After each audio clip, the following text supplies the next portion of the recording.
Hello, it's Fragments. We are back for another session.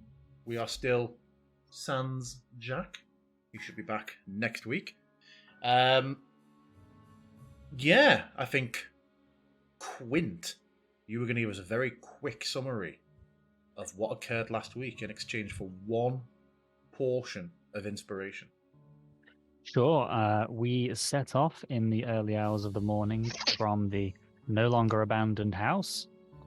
We made our way through the Forest of Torches and skirted around some undead wanderers. Made our way to the Three Traitors, the lakes in the west of Falcovnia.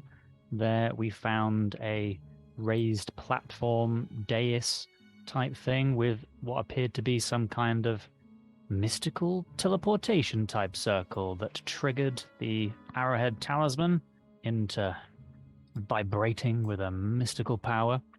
And then we immediately got set upon by a creepy, clay-faced, blue-eyed, flying creature, which also summoned other creatures to attack us. They went very poorly, but we were somewhat saved by meeting the fine gentleman by the name of Virat Janelle, who was a Githyanki from Faerun, a dragon rider. And also apparently some zombies managed to get involved and they also kind of helped. Was that because Luca implored them to? What Whisper implored them to? Who knows? Was it because the enemies were just closer? Maybe. But Mr. Virat Janelle, he wants, well, didn't necessarily want, but we volunteered anyway, someone to come put down his now dead dragon, Solokanir, to his final rest, to which we agreed to do, which is currently living in Hunger's Hollow. And he made us promise not to steal any of its body parts while we were there. A curiously specific request. Mm-hmm. Cool. Thank you. You may have inspiration. Oh, I'm so inspired. So yeah, we are in the Forest of Torches. We are just... Let's take us through to the map. There we go. We are just heading east, past the Three Traitors, through the Forest of Torches, and I believe your plan was to cut across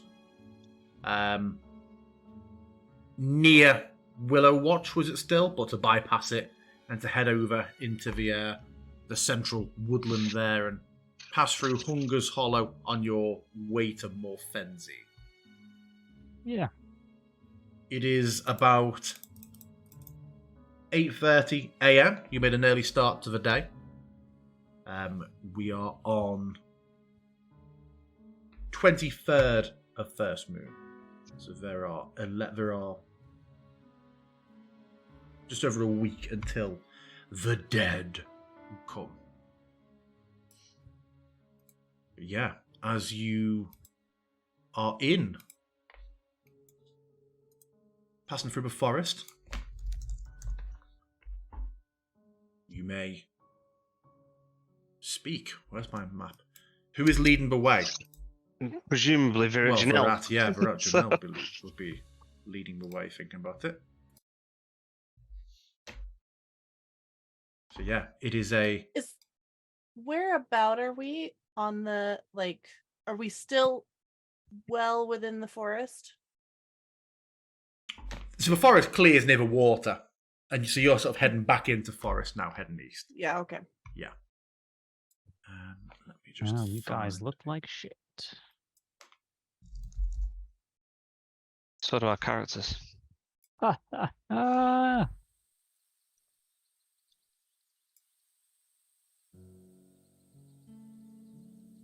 yeah, as you pass through the woods, Virat has a hood up, and is keeping quite a steady stride of a pace ahead of you. He doesn't seem to be sneaking. He's just a fast traveller. What are the rest of you doing as you follow along? Popping second wind is what I'm doing.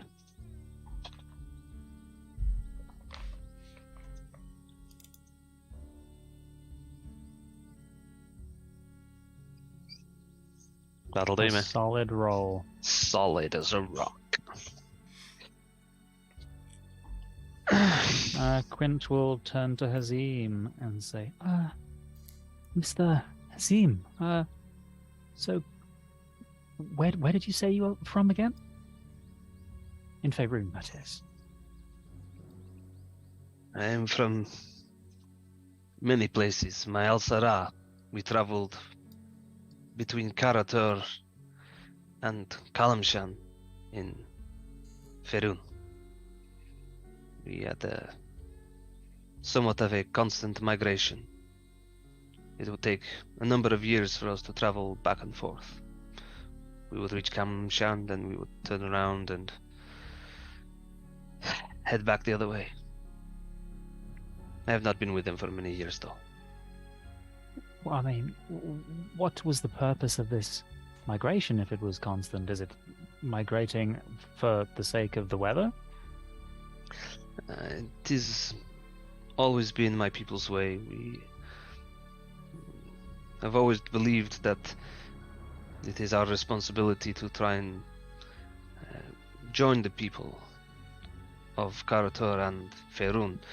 We bring the culture of one place to the other, and then vice versa. So not one for laying down roots, so to speak. No, there comes a time where one must leave the Al-Sara, depending on when you were born. For those that are born when the Al-Sara is traveling to Kalamshan, then it is believed that that is where destiny draws them, and so they will learn as much as they can about Karatur and the culture there, and then when they are of age and the Al-Sara finally meets the end of its migration, then they will leave, and then they will spread what knowledge they have. It is. I'm not super familiar with those areas. Is it I imagine a very long journey? How long does it take? It takes 3 years, either 3 way. years. Yes. My So- goodness. We do travel with them for quite some time, and then once we leave, we are often on our own. In 3 years of traveling, you must have seen so much. It is, well, 3 years each way. You typically leave when you are around 16 years old. And so we have made the journey many times. But yes, Oh. I've seen many things, providing they were on that route. I've There's- led a comparatively very sheltered life. I have only really, well, I haven't spent a lot of time outside of my master's tower, let alone outside of the nearby village. I have had to experience such things through books, but this is somewhat of an adventure, I suppose. I kind of look him up and down, and like, how old are you? I'm Checking my biography. I'm sure I must have written this down. I think he's about 24. I'm about 24. Yeah. Age how- young in your character sheet. Oh, there we go. That's why. Yeah, he's early 20s probably. Half elves probably, age maybe a little slower, or appear to age a little slower, but still relatively young and naive. You are half elf, yes? Ah, yes, I am indeed. Your mother or father? Who was who? My mother was human, I believe, and my father the elf. You believe you didn't know her? Well, I was rescued from her at a very young age, and I have very little memory of her, I'm afraid. My master took me in when times were hard, and has taught me a great deal. I'm very lucky in that aspect. He was a good man?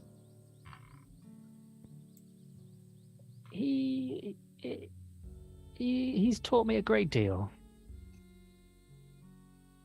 Very generous in imparting that knowledge.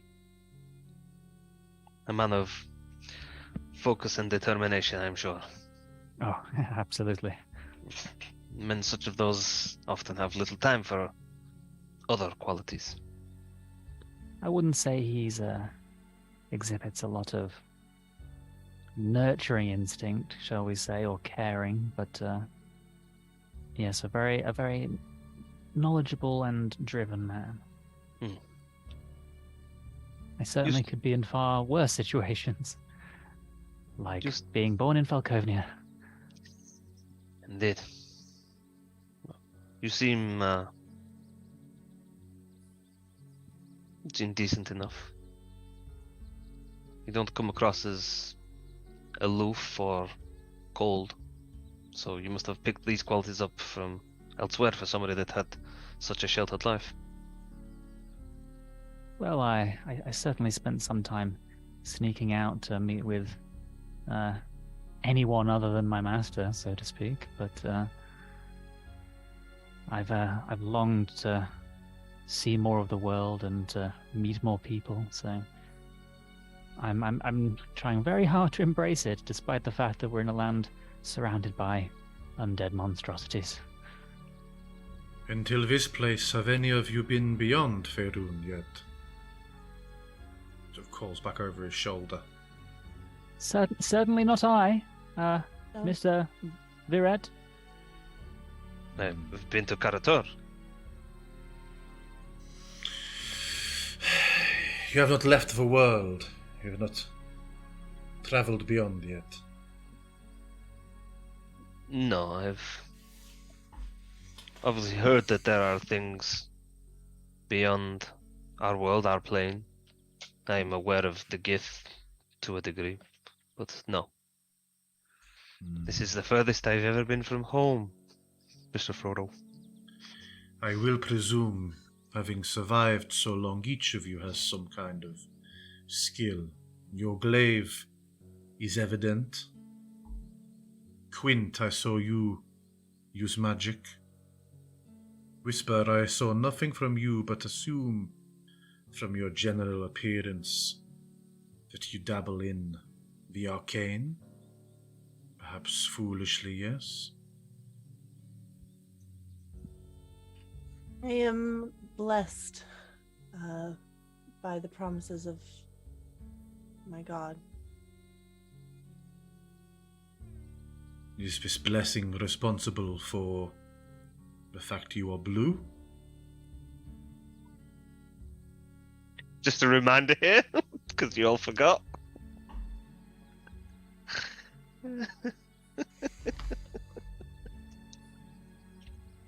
No, that was some sort of arcane curse or trick that I came across recently.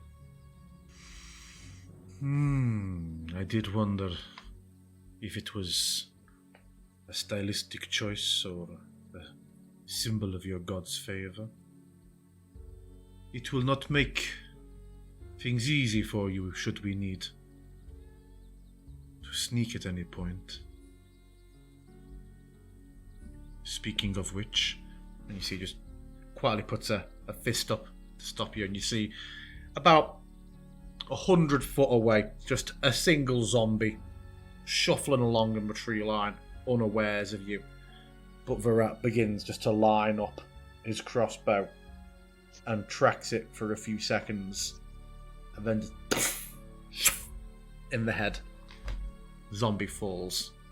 And as you continue over in that general direction on your way, he takes a few steps out to rip the bolt back out. Quint is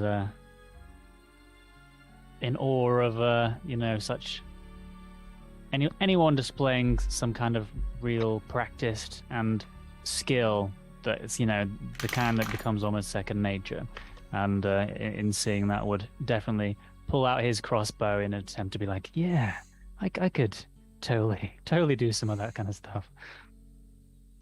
Not going willy-nilly shooting anything yet, but it's just feeling inspired by him.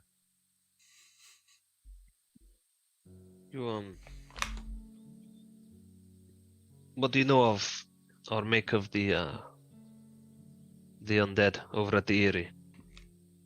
Those that seem to have, I don't know, some sort of life about them. An explanation? I do not find myself caring. The dead are the dead. The nature of things. Some things change over time, some things do not. There may be more to them.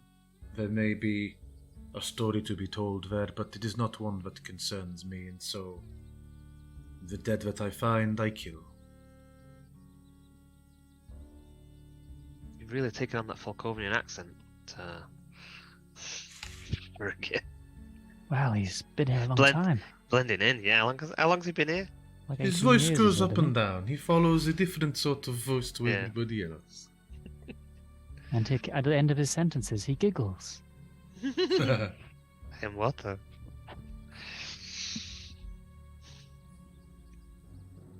You said it is nearly a day's travel until we reach the Hollow, yes? We should arrive there by this evening. Unless there are any complications along the way. Have you considered what you will do and what you will say should we encounter a patrol crossing the road or near the road? Have you?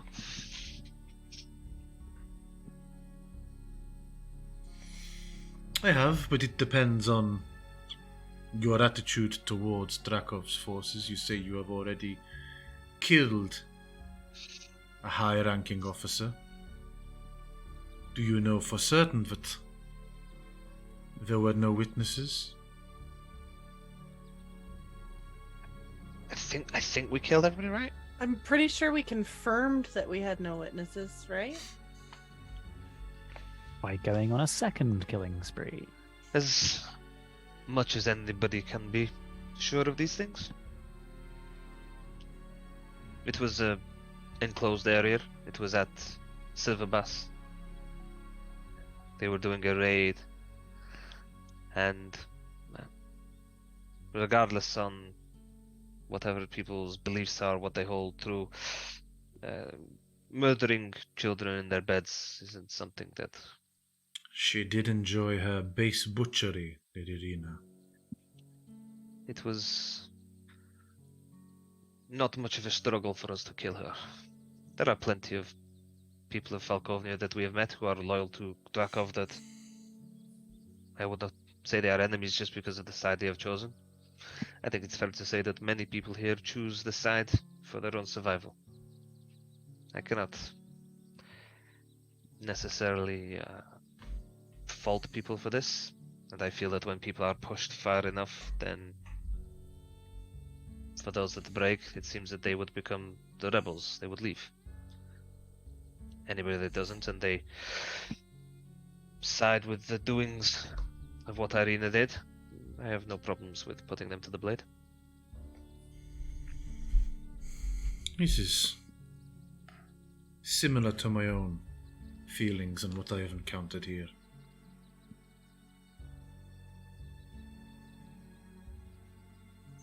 You have something to say, Whisper?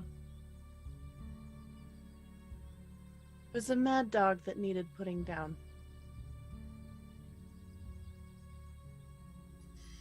I'm glad I think she's so. dead. She made any Sure, situation many she are. was present in tense. I think she was good at her job, and she did what people wanted her to do. not as good as she thought she was. Clearly not.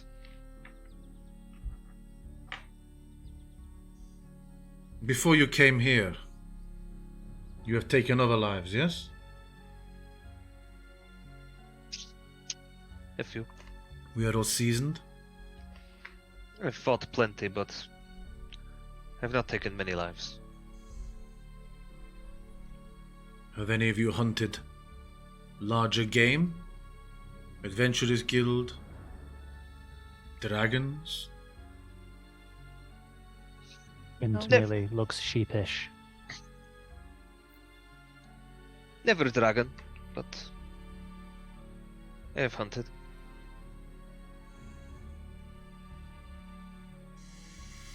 First rule of dragon hunting is the same as the first rule of dragon taming. Stay away from the head and the tail.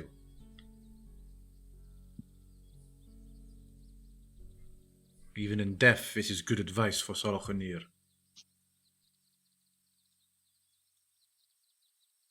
I imagine that's easier said than done. Mm-hmm. How close have you been to Salkanir since they turned? 20 feet?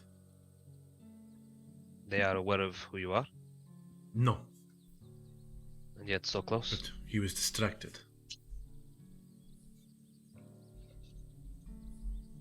He's taken to eating the flesh of the living as well as any corpses that find their way near to him.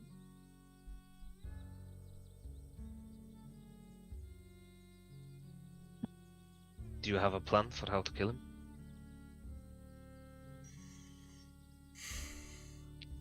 Hack away at him enough from enough different angles that his pieces stop knitting together with the fuel of the dead he has eaten. That reminds me, I was meaning to ask, do the dead, be it human wanderers or dragons, have any notable weaknesses that have been noted? Most of the time, their general frailty is their weakness. Hmm.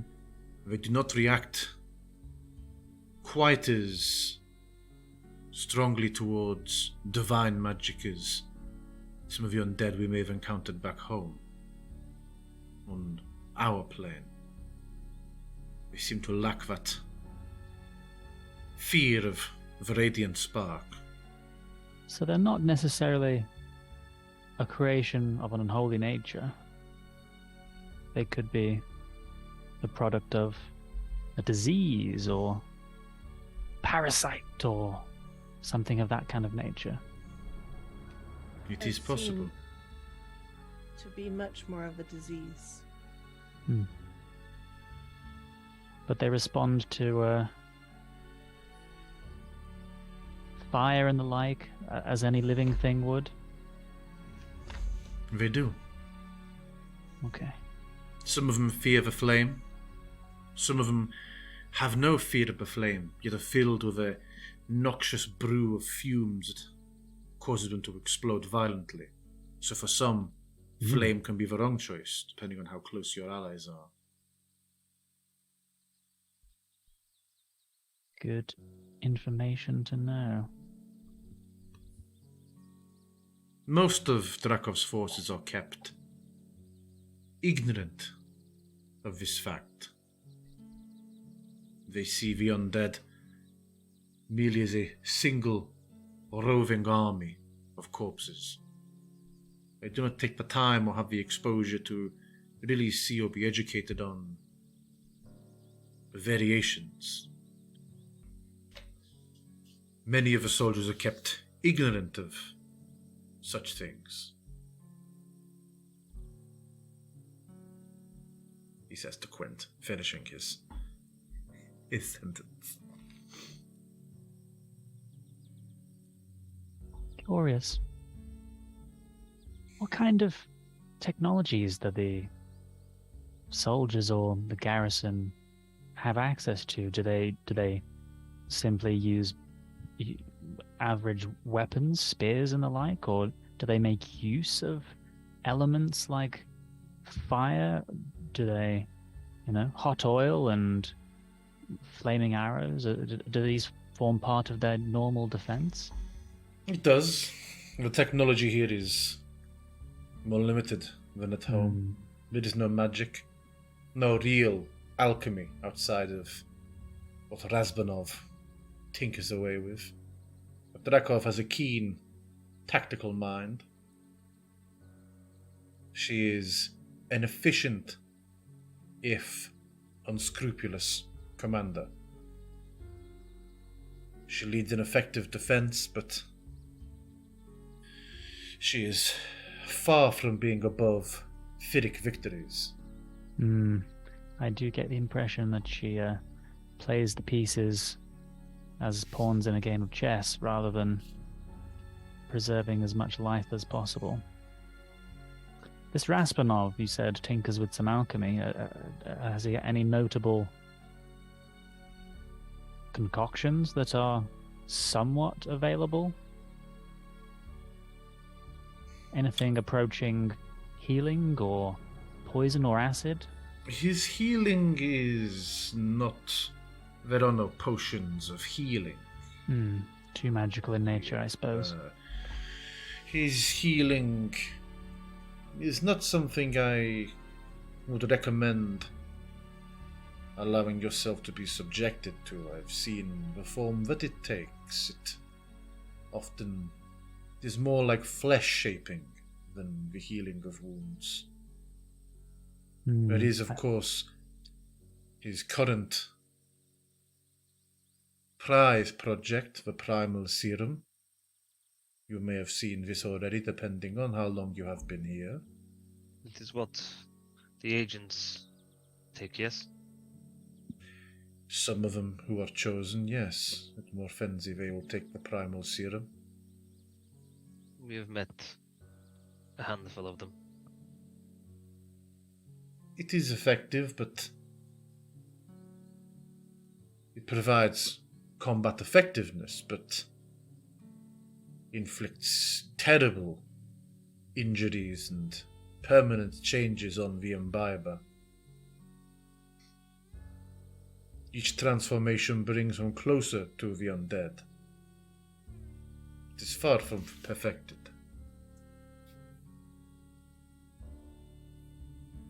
I had heard you, of points at Hazim, muttered about in passing when first you were cited at the fort as potentially someone who had successfully completed the transformation, seeming to be full beast to them. Sorry to disappoint. There are many of us. I know.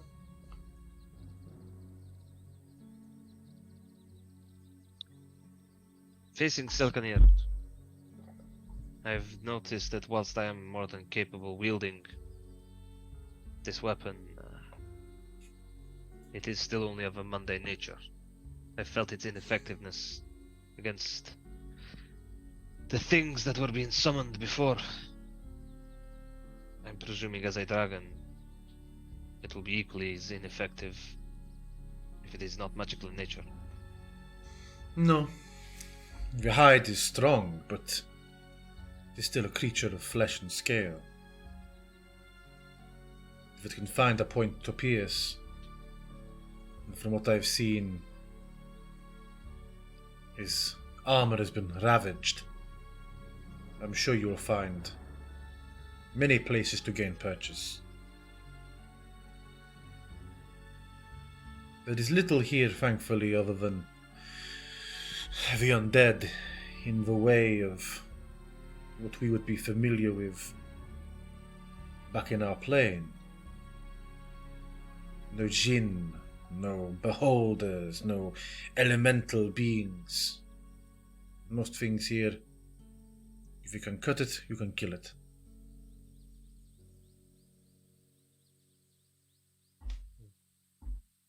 Speak up, Quint. I can't hear a word you're saying. Have you ever seen anything like that floating creature that attacked us? It certainly seemed otherworldly, but it's not something that I I only caught a brief glimpse of it. Not for enough have. time. I ever heard? I haven't ever heard of such a thing, right? Or seen a picture of that kind of thing. No. Okay. I only caught a brief glimpse of it. From the angle I was at the trees, I thought at first you were simply beset by the other creatures. I've not seen anything like the floating figure. The ones on the floor I saw similar when I first arrived in this place, but I have not seen again since.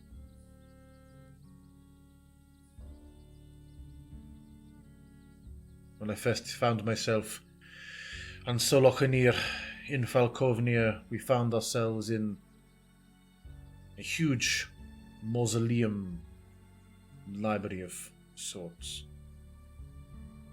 There were some of these creatures in there, but I have not seen them again until today. Where was this library? Mausoleum?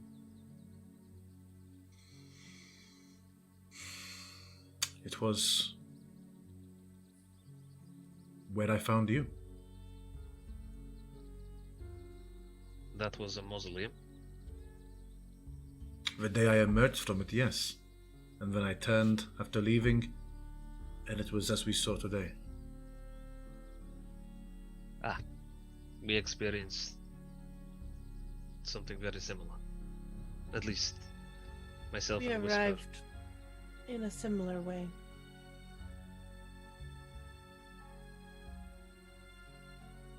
Then you should have gone north to Leckart, not south to Fort Watton.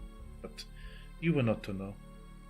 We emerged. Arrived south of Fort Watton.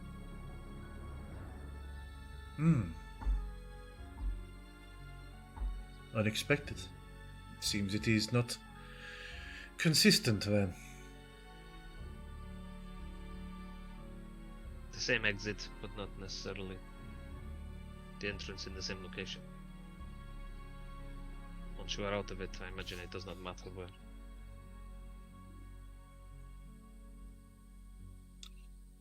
You find yourselves coming to the road.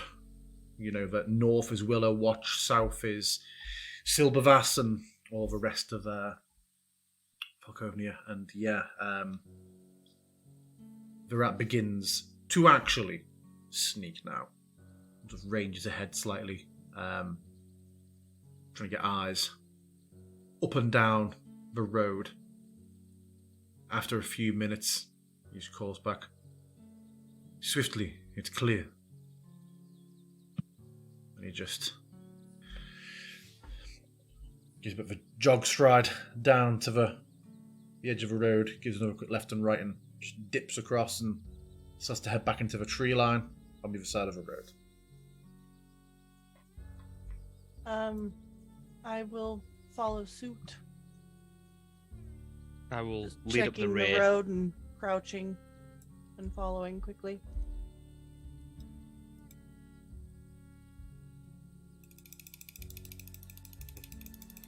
I imagine would have that would come in at relatively the same time. If there's nobody there, then I don't think so. Okay, your turn. Now Yeah. your turn. So yeah, we'll keep up.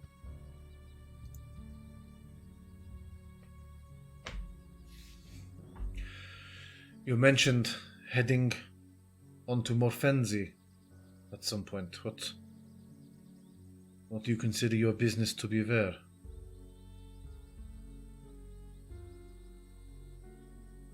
We don't Well- know. We hope to find answers there.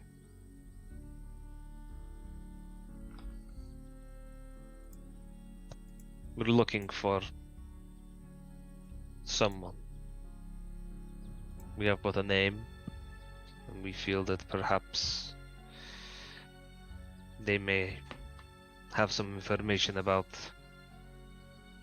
how we got here, how we may leave.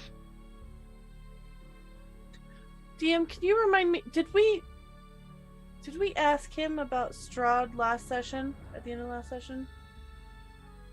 No. Okay. I know there was a bunch of questions we asked right at the beginning. I couldn't remember if that was one. No, you've not mentioned. You haven't mentioned Strahd to this fellow. I don't think we've mentioned much about any of that other than that we're Well, from we beyond asked the about myths. the scientist guy, right? We asked about that. Razvanov, yeah. Yeah. I think we've seemingly so far kept things very much close to our chest. Yeah. As time goes on, he starts to lead you more northeast, breaks into rations after a while, sort of eating as you go. It carries on for a few hours. You start to get to a point where the forest becomes slightly darker than this. It's just more dense trees. But then, after about an hour of that, you start to find the occasional tree. 1 in 10 trees is fallen over or leaning, sagging with clear sort of rot. And you sort of find the occasional tree with like a thick scabbing, sort of like scab hide in patches over it, like a very, very meaty lichen sort of wrapped around it. Be careful now, the floor can begin to come a little uneven.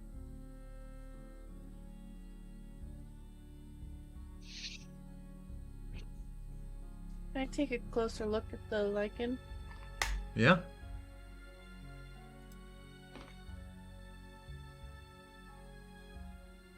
I don't want to touch it. Yeah. Make an investigation check then. If you want to go another peer throughout it all without getting into any specifics. Yeah, I mean, like, I'd probably smell it, but I definitely don't want to touch it.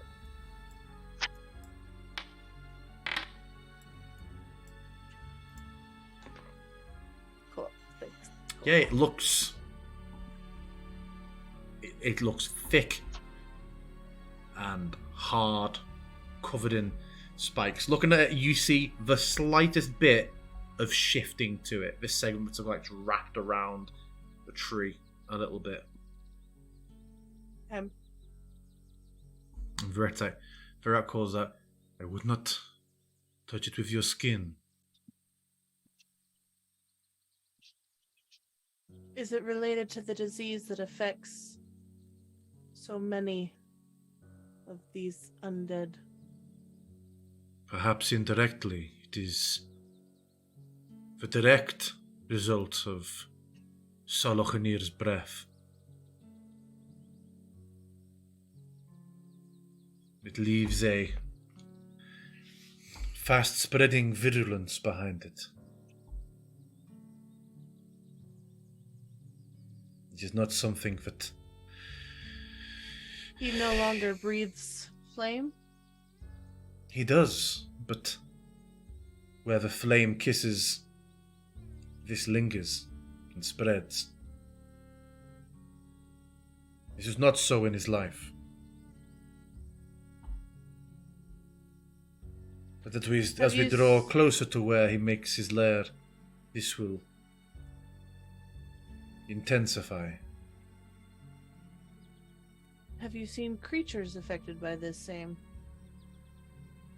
I have seen creatures and men be engulfed with it gradually and suffocate, but I've seen no undead affected by it.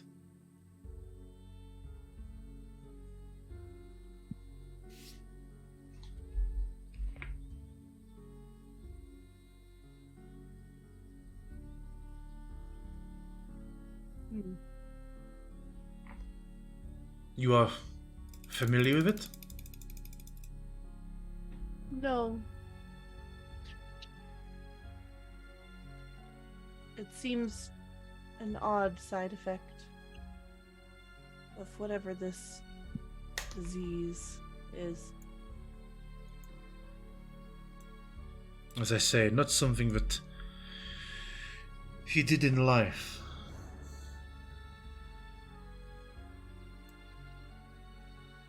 I guess we had best Hear it. avoid.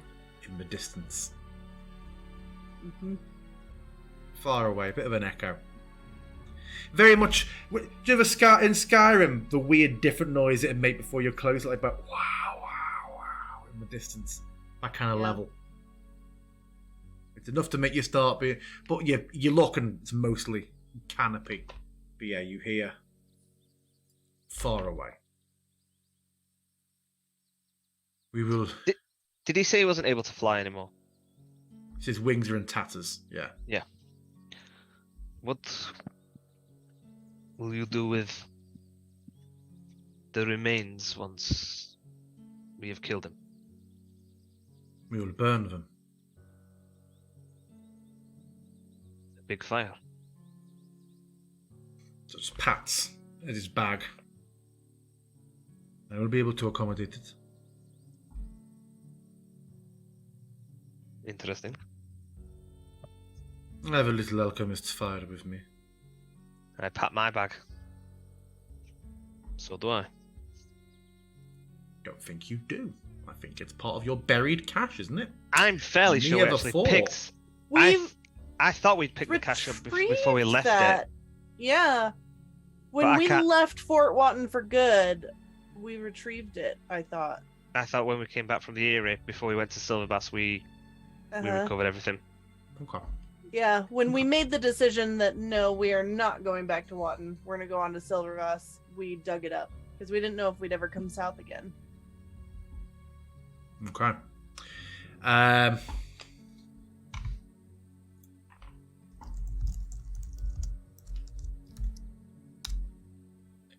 So, yeah, he shows. Like when I arrived here, it was not necessary, for I had Salokanis fire. And then when he had died, I decided that is the use I would put it to. But we will be upon where he ranges in an hour or so. You should. Any preparations you wish to make beforehand? Any tactics you wish to discuss? Now would be the time. You intend to fight him at night? It is still light. It will not go dark for another 3 hours or so. Your inconsistency, DM, is killing me here. I absolutely thought we would be getting a long rest before we would be Yeah, fighting this thing. I could have sworn yeah. we talked about resting the night and fighting it in the morning. If you wish to camp out overnight, It sounded like we were going to be Yes. arriving more like before nightfall, like at nightfall, than and fighting him on the next day. From the previous session, anyway, is what it sounded if you are like. wanting to spend the night and take stock and head further in the morning, then although it's relatively early, we could make a camp here. I believe it will I be will necessary. need to do so. My companions here will need to rest. We should all be fully recharged if we are able to do this. We are only going to get one shot, I imagine. If there was a better spot 20 minutes back, then let us head back there. I lead you back for a bit and you find a decent enough place. A bit of a slight rocky outcrop that then opens into a slight wider area. You have a good sort of 10 foot on the surrounding area. A nice little ledge big enough to accommodate sleeping bags and, if you want to, a campfire. But yeah, you have a little place where you can camp out.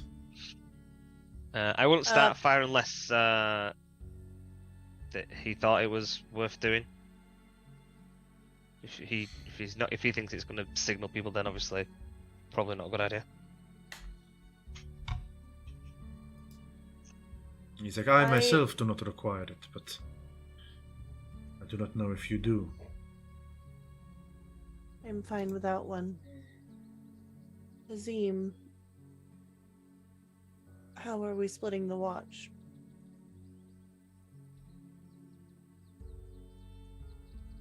You should sleep first, in case we are interrupted. You need your rest more than I.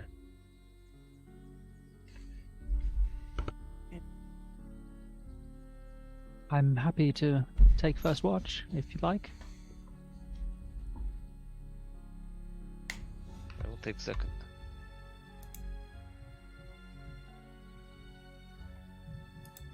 Wake me when you are done then. And I'm gonna go off, probably up, find some spot next to some roots or something and dig out a little scratch. Curl up.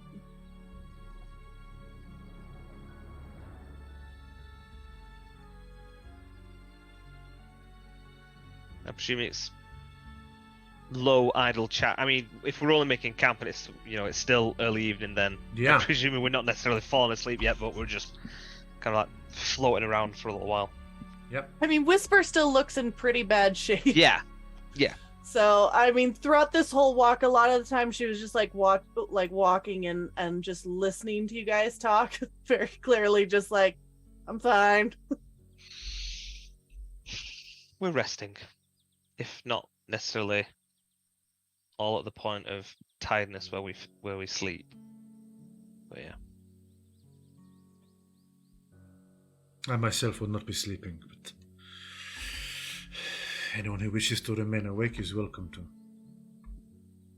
You do not require it? Sleep? Not tonight. It would not be appropriate.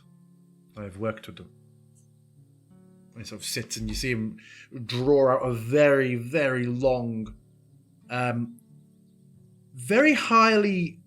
very high quality craft, but almost zero embellishment or decoration. It's entirely functional. This huge silver greatsword that is actually very, very thin. And he just sits and begins sharpening it with a bit of an unusual looking whetstone. Do I identify the metal?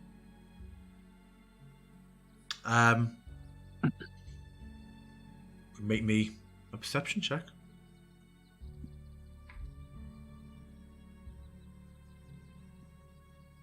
Adding your smithing proficiency.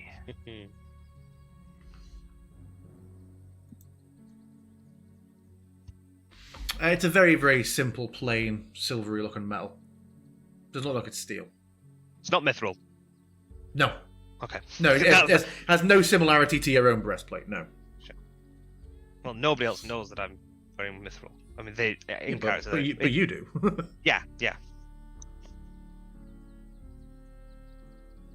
Yeah, he just takes up a dark purple whetstone with a slight glow to it and just begins working the sword sort of as he just casts an eye around the tree line as he works.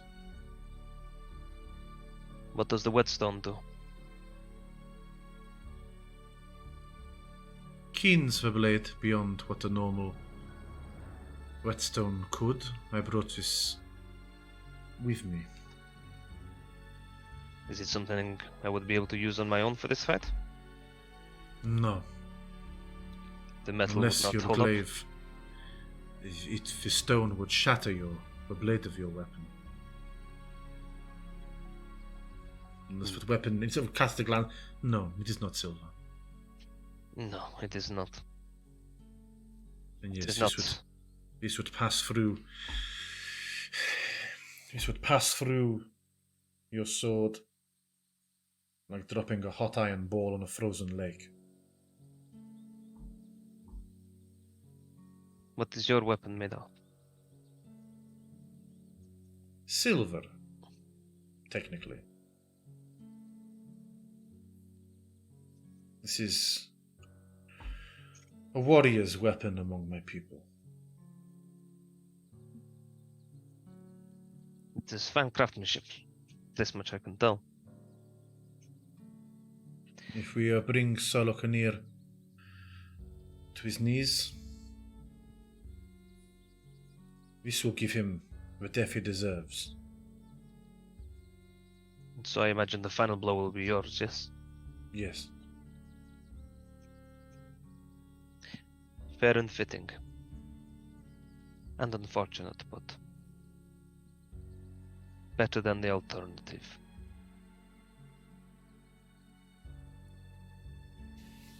And as he, with each sort of run of the whetstone, there's a low hum. It's like a lower version of the whole thing around the crystal glass. It just sort of inadvertently makes a bit of like a low, almost like a bit of a slight bit of a dirge as he's sat there sharpening away.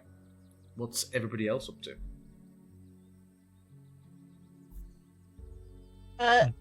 Whisper would have gotten busy sleeping in her little scratch. So yeah, Quint hasn't seen this before. Tell him how Whisper rests. She hangs from her ankles in the trees.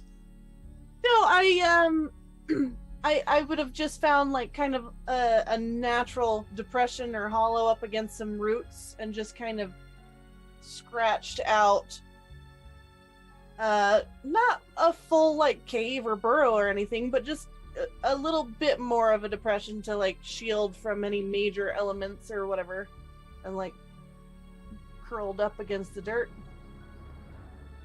Well, Quint doesn't have a bedroll, so he has to like lay his cloak out and hope for the best and try and make that into something resembling comfort, and is gonna pore over his spell book, thinking about what best ways to tackle going from shut in to fighting a dragon. Is there any wildlife around? Birds, forest animals? Can you not only do it once a day? I can only do Guided by Blood once a day. I can do Diviner once per short rest. Cool. Yeah, there's less. So you notice the closer you get, there is less. It does take quite a while for you to find something, and it actually isn't a bird. You end up at some point when you're sat up here, something eventually catches your eye, and you see that there is a hedgehog down below, slowly just rooting through the leaves, slowly going through all like the leaves at the base of some of the trees down there, getting a surprising sort of speed when it's passing from tree to tree. But yeah, a hedgehog. I'll kind of walk over with the knife, just kind of skewer it. It is no wonder these readings are not great. There's so little in the way of actual creature here. And I will kind of like carefully going from the belly, avoiding the spines, and kind of start pulling its bits out and popping it and squidgy bits, and just kind of like all these guts and this little mat of blood soaking into the floor, and fingering through it, and I will roll my wisdom check. Is this you looking for the wheel or woe with this one? No, so that's Guided by Blood, so I can only do that once per day, so that's for my destiny. This is, I can either predict what the weather will be like in the next 24 hours, or be guided where something that you're searching for is going to be in 24 hours. But it can be like a vague thing, like the entrails leave a jagged blood smear resembling perhaps a mountain range or a broken sword. So obviously I'm looking to see if I can get a gauge of where Solikaneer is going to be. Even though he might just be able to track relatively easy. So yeah, I need a DC 12. The guts make an arrow pointing the way you came back from. Yeah, the way the entrails fall, it's almost like a lip down, almost like, you know, like a ripple of a stone dropping in a pond. You notice that a few of the slight, not even where the blood's run, but more where it's kind of just splattered from like your fur. You know, the whole thing people do with the whole painting style, where people like put paint on a tip and like sort of like pull it back and flick it. Blood on your fur, as you've been sort of rearranging it all, has flicked lots of thin lines of blood up from the dip down that almost makes it look like a very thick, heavy canopy of like grass or trees. coming Like a bit of above a it. valley or like a bit Yeah, of a valley in the floor. Okay, cool. Yeah, I'll kind of be doing this at the camp area, so I'll kind of look over and I'll say, the way I'm looking at this, I believe we are going to find Solkanir in some sort of valley or heavy dip. Is that essentially the hollow, I imagine? The hollow was a wooded ravine. Swear, he rarely leaves it now. Well, definitely going to be there when we go looking. And I just scatter the dirt over the thing and just pick the hedgehog up with my knife and kind of flick it off into the bushes. I'm kind of nestling, kind of like moving some of the mossy floor around and just getting a bit of comfort into it.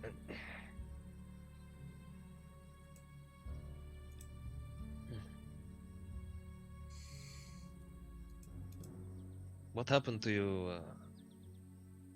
I've got my eyes closed, I'm just kind of like resting. For you to end up in the mausoleum, where were you before that? We were riding. We were on a raid. We were flying in pursuit of our enemy. They entered a rather misty asteroid belt. We chased them in, and then both almost died as Salokonir, with but a moment's notice, collided with a stone wall.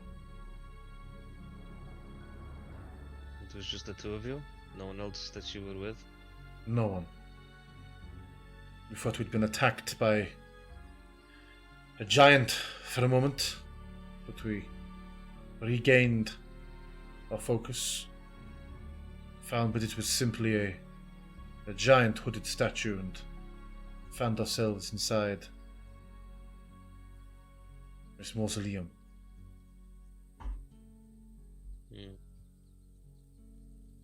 Our story is similar. We were in a swamp on the Sword Coast of Faerun. The fog came in, and the next thing we knew, stone underfoot, we were at the bottom of some stairs. And then we were there. Now we are here.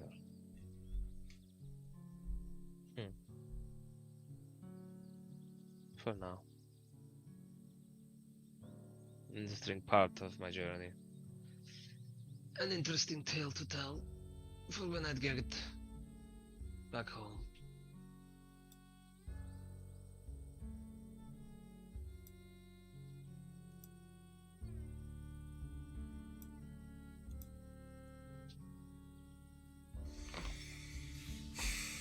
You're an accomplished fighter.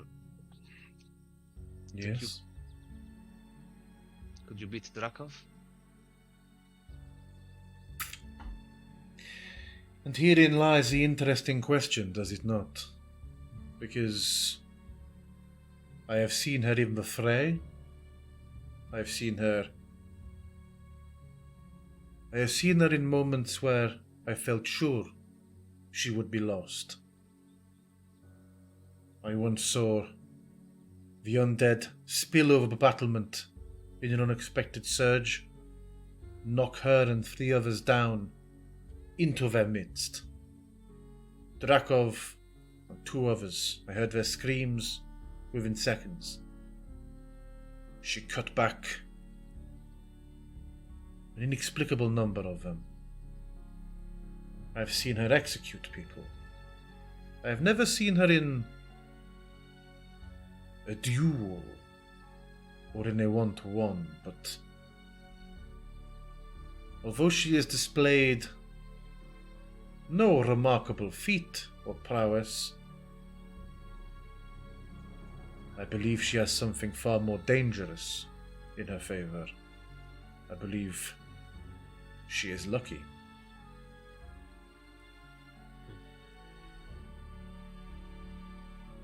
Make no mistake, she is a seasoned, highly seasoned warrior. But she just still seems... she's still a human. What do you know of the head that she has at her belt? A trophy. Did we see her talk to it? She was I feel like she was talking out loud, or she was talking to somebody and there was nobody there. I think I put the two and two together because it felt very Gods of War. You as players definitely seem to have decided that she was talking to the head.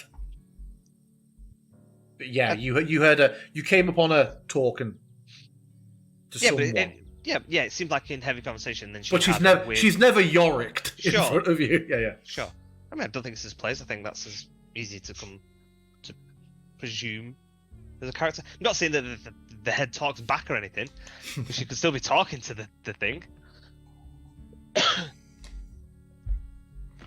Who was the head? I cannot claim to know. She had it before I arrived here, certainly. It's one of the first things I noticed when I first met her myself. Another trophy.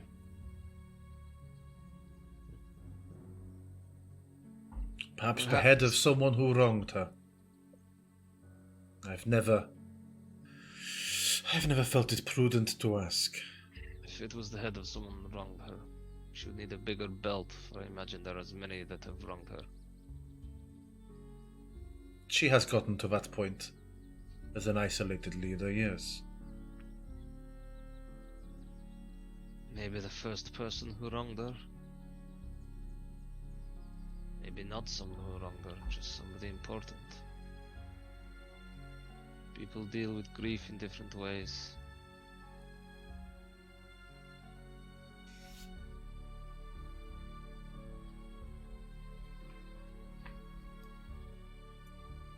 And I just go quiet for a little while, resting.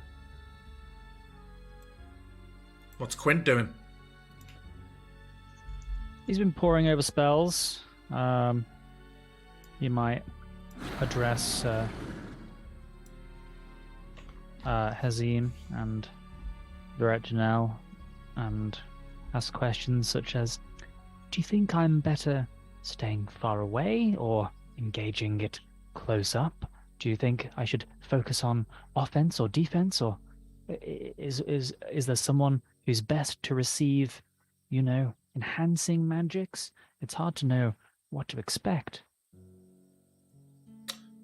Does a dragon need its eyes to see? Will it know that I'm there purely by smell? His eyes have rotten, but he still seems to be aware of his surroundings. Well, that rules out invisibility and some of my defensive magic. You ask if you should be close or far away. Are you hiding a suit of full plate mail? Enchanted to resist the most intense flame? I'm not. Then I suspect that staying far away would be best from both flame and jaw and claw. As else for when facing a dragon, do not perhaps all group yourselves together. Will you be engaging at range, or do you prefer to be in close quarters? My sword will end his story, but I will change as the situation dictates. My bolts are magical. The finest Githyanki crafting. So I will make use of these as much as I can. So you might be a more deadly opponent to the dragon than Hazim. And I kind of open one eye. Say, I think that went without saying, but I do not have magic weapons, so Our Perhaps strength here is in our number and not losing our heads. I've seen soldiers try to make light work of Solokhanir before. Once he turned his eye upon them, even in life they broke and scattered when we first arrived. They did not understand what I was, and did not understand what he was, and sought to bring us in.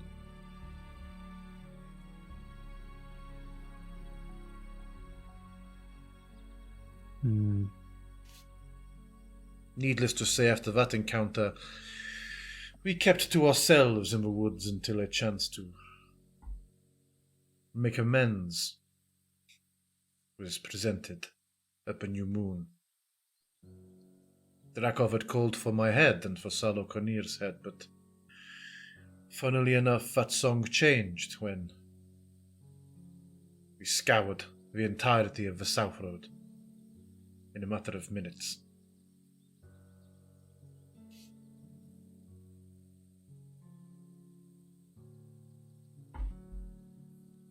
And yeah, he just falls back into his lull, sharpening his weapon.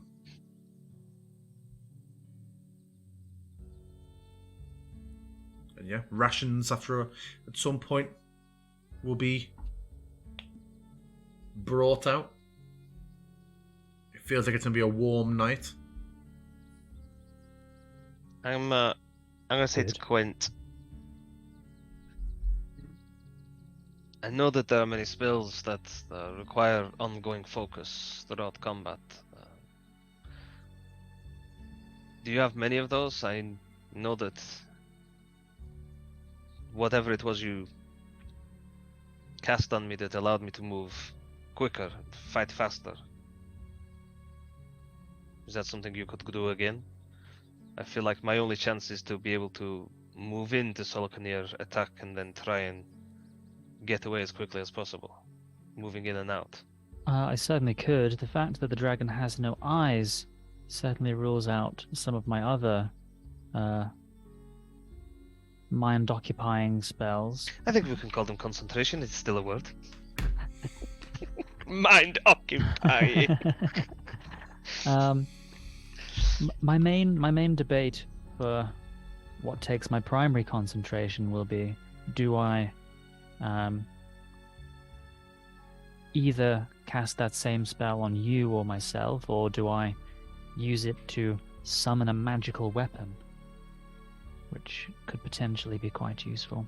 Sadly, I can only summon it for myself. It's not something that I would be able to give to you, despite you probably having more skill with such a thing. If it were to leave my hand, it would disappear. No, that is fair. But you have other things that you can do from range without the requirement of a magical weapon, though, yes? Mostly basic magics, like those that I used yesterday. Some cantrips, some basic magical missiles, such things as these, and one or two spells that I haven't actually used before, but I'm fairly confident that I could get to work. My concern with being the only person that is going to be engaging this thing in melee, potentially. I mean, I can use a crossbow, but I am... my talents lie in using my glaive. I am able to get in close enough, and then with a little maneuvering and some evasive footwork. He said the mechanic! Able to get in, make my strikes, and get back out. Much easier if I have a little extra speed on my side. Yes, I think I've narrowed down the best spells for such an encounter, but I think it'll be the case of only knowing what to do once one is presented with the foe, so to speak. Very well. I will leave it to you, but if you can give me a heads up on what you're intending, I will change my own strategy as much as possible. I think it best if I do not try to engage the creature constantly and stand there waiting around for it to make its attacks on me, especially if I'm supposed to be keeping away from its head and its tail. Once I've made an attack, if I'm stood next to it, then I imagine I'm going to get the full force of it. I will certainly keep haste prepared. I think it will be useful in one manner or another, certainly. I can use my crossbow until we have decided whether I should engage it up close. I think it might be wise for all of us to stay at a distance, if we can, until absolutely necessary. Very well. So, night falls. We take our Raven's your Raven's watches. You do see a couple of moments where you see a zombie or two shuffle on by without fail. Every time, Virat does not allow them to pass on by. One of you whisper. At one point you're woken up by just the snap of hearing a crossbow bolt go off. Quint, you're awake at the time. You just see Virat just easily climb down, walk over, boot on, pull the bolt out, cast a glance around, walk back, hop back up. As many tracks as ammo. But yeah. Anybody have any nocturnal sneaky plans? Cool. Then let me test out this module that Monkey recommended. I have prompted for long rest from you all. It should have popped up telling you. Sure did. For you, does it look the same, or does it present loads of new options for you? No, it looks ever so slightly different, but it doesn't present a lot unless you have things that require it. So have you put on the armor thing? What are the penalties for sleeping in armor? I don't think anything like that would be on by default. It says remove armor during long rest. Since you have non-light armor equipped, you will suffer penalties, albeit it's mithril armor, so I think it classifies as being light armor anyway. Yeah, Mithril's light, I thought. Click on the orange custom rules text to see how it impacts you. Yeah, Mithril's light because you got it so that you didn't get the stealth check, and even medium gives stealth check, so it must be light. Well, no, unless it's medium but magic. Anyway, yeah, you don't get a penalty for sleeping in your Mithril. Okay. The Cool. lightest heavy armor you can find. Yeah. Mithril. Well, that because I think it's going to do some stuff automatically. Armor prevents exhaustion recover. Armor hit dice recovery fraction quarter. Armor long rest automation. Yes. Okay. So I'm gonna click that I'm taking it off anyway then, Sure. just so that it doesn't trigger it. Yeah, makes sense. And then I'll put it back on. Oh, there you go. They chose not to rest in their armor. We'll get a normal amount of hit dice. Yeah. I like that. Cool module recommendation, Monkey. Whisper rests, Quint rests, and Hazim rests. So yeah, morning comes. Anything anyone wants to do before we head into Hunger's Hollow?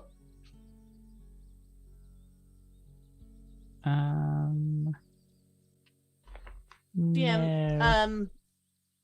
When I wake up, I am going to take a few moments to myself, and mechanically, I'd like to swap out a spell. That's all right. Okay. Oh yes, Quint has certainly swapped the spells discussed on the previous day. Hazim swaps his glaive from right hand to left. Alternate stance. Okay, yeah. Have you know how to do that, don't you, Luca? Yep. Cool. So yeah, spells changed. Fast broken, maybe. You set off.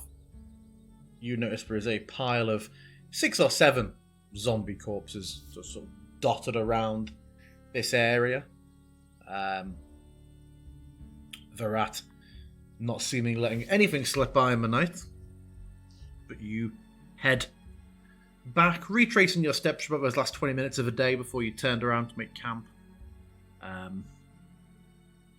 And yeah, the forest rapidly starts to slope downhill and becomes thicker with that scabby covering. And at that point, it's 9 o'clock, we're going to take 10 minutes, get a drink, and then we will come back. Fun community though. You always do it too early. Was that funny? So, we are back in. We wake up in the morning, and we are setting off towards Hunger's Hollow. The scabbiness on the trees grows thicker, until it's like just a spongy mat underfoot, wraps around the trees. You can just hear the constant slight just like shifting and moving of it all. Has the very weird sensation of, you may not have realised before until you see it, hearing wind but seeing a canopy of trees that just does not sway at all. It's also wrapped up in this is unsettling. As you start to descend into the hollow, are you spreading out? What are we doing tactically? Following our man's lead. Yeah. What happens when you put the main NPC with us? Okay, we're going to do what you say on this one. He will have swapped out to his crossbow. I'll swap out to mine. And his low pacing around. Keeping about 15 feet between us. Spreading out already. Approaching in a line, maybe. Yeah. Sensible. Unless we all want to get hit at once. I mean, that's our usual tactic, so...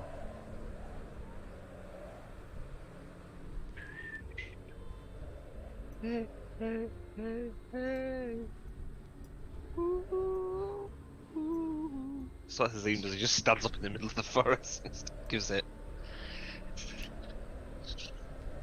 The wind picks up as you get in, and you just start to see those fleshy masses everywhere. You hear closer, louder than before.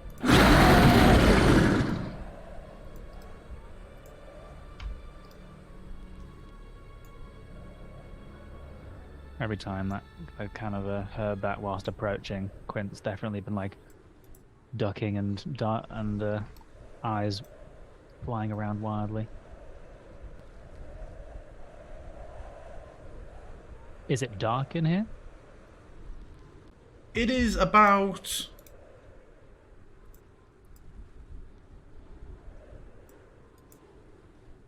so. It's obscured a bit densely, but it is not like nighttime. Vision is not affected. Oh, do let me just sort out though that it is now the 24th.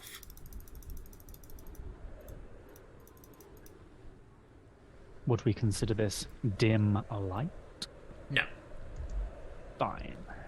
There is no horse and cart. It is all just these fleshy outcroppings everywhere.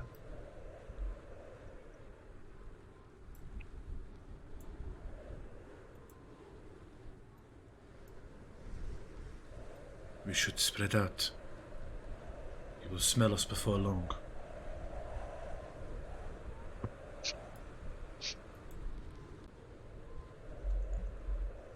I will kind of like keeping low, keeping behind this fleshy bush.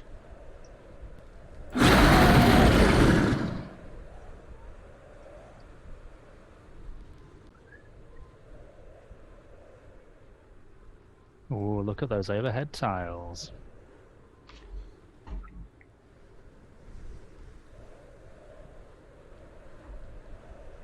How you want us to do this, DM? Are we just going to keep moving around until we trigger something, or are we having an initiative? What do you want us to do? Yeah, we can hear it occasionally. Where does it sound like it's coming from?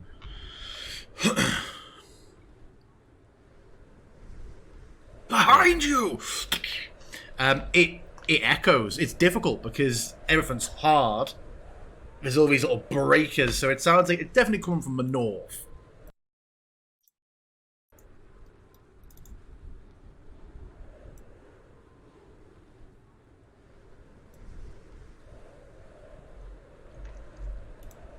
Oh my god, it's a moose!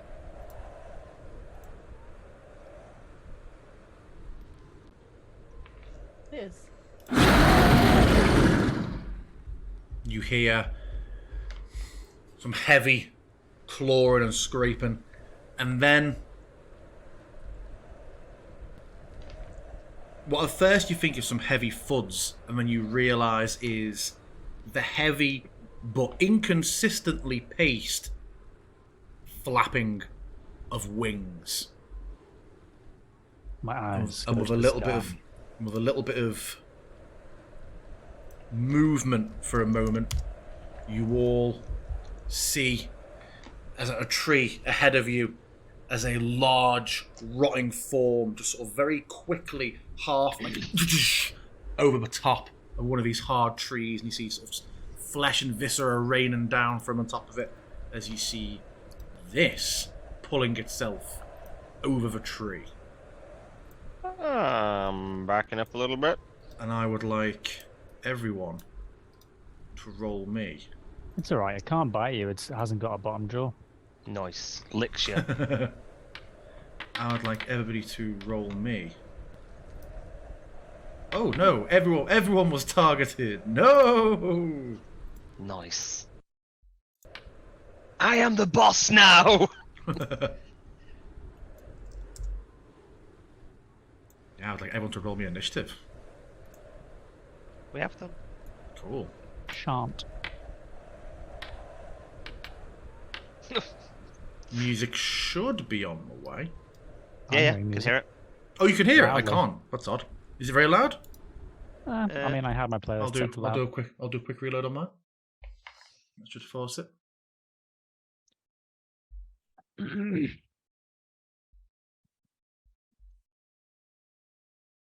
really should just take a screen, a picture of my screen where I've just got this health bar across 3 screens. Like, it's the biggest health bar in the world. Okay, Quint, you are up. Okay. Quint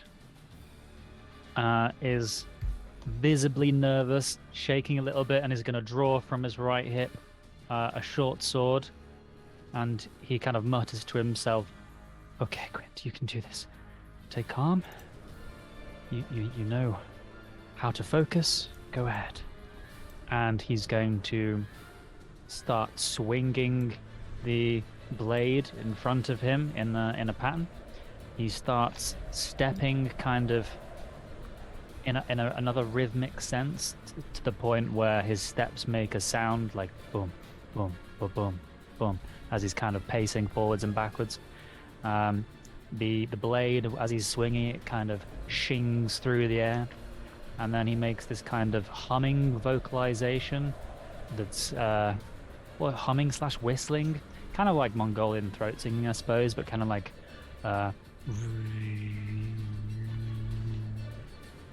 and he is engaging in the ancient elven art of blade song. Of silvery barbs. Of magic missile. He is then going to summon a skeletal hand from the ground beneath an incorporeal skeletal hand from beneath the dragon, casting. Are you happy with it coming out of the tree? Because it's on top of a tree at the moment. Sure. But if it's stood on it, yeah. Yeah, it grasps from beneath, and this incorporeal hand grasps at it, and it will have to make a save. But once I click the button, I have to attack roll. Okay, the Quint's nerves certainly get the better of him, and he completely misplaces his skeletal hand. So he does those things, and then he's going to back up nervously. Okay. Whisper, it's you. I am going to first take on just kind of that more bestial appearance as I shift. And then what I'm going to do is if this will work, maybe try and get her out here. No. This one. Yeah, wait, I think I got it. I'm going to put Leslie out there. It worked. Standing, looking ready and like definitely up above that bush, whereas I'm more crouched back here. And that's my turn. Okay. It did not give me... Is the music still playing for you all? Mm-hmm. Two of the 3 tracks don't seem to play for me. So I and our streamers have silence. But, oh well. Suck it, viewers. Do you want me to hum it? Yeah. And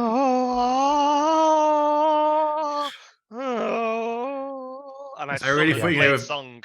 gonna go with Mr. Brightside, I thought. Let me try and stop it and restart it.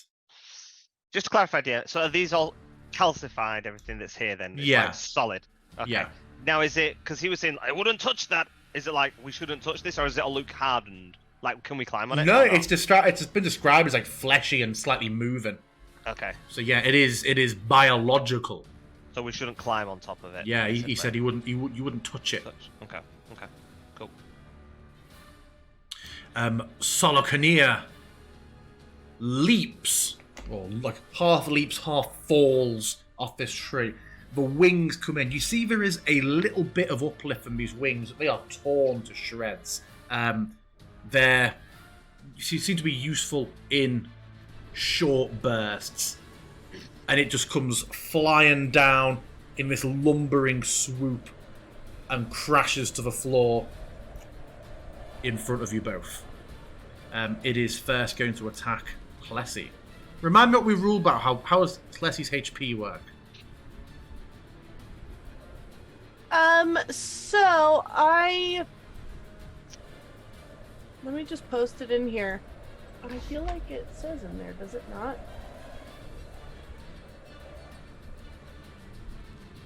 I think it's the whole once it's hit, they realise sort of thing. Yeah, but like it can still be there. It's just whether or not they choose to interact with it. Mm-hmm. Well, it is going to Believe land. in it, I guess.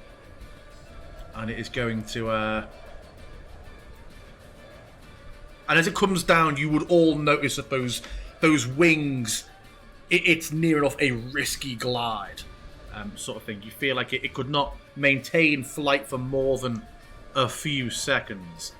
Having landed, it snaps down and bites out at Klessie.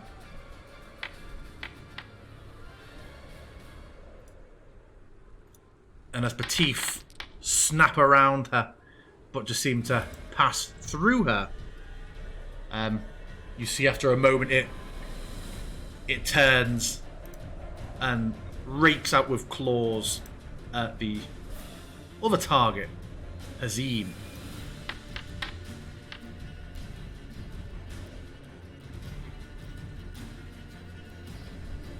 Any reaction? Well, I'm only asking because I know that Quint's been so quick to go, actually, my barbs are most aurous. Not on a 27, I don't think.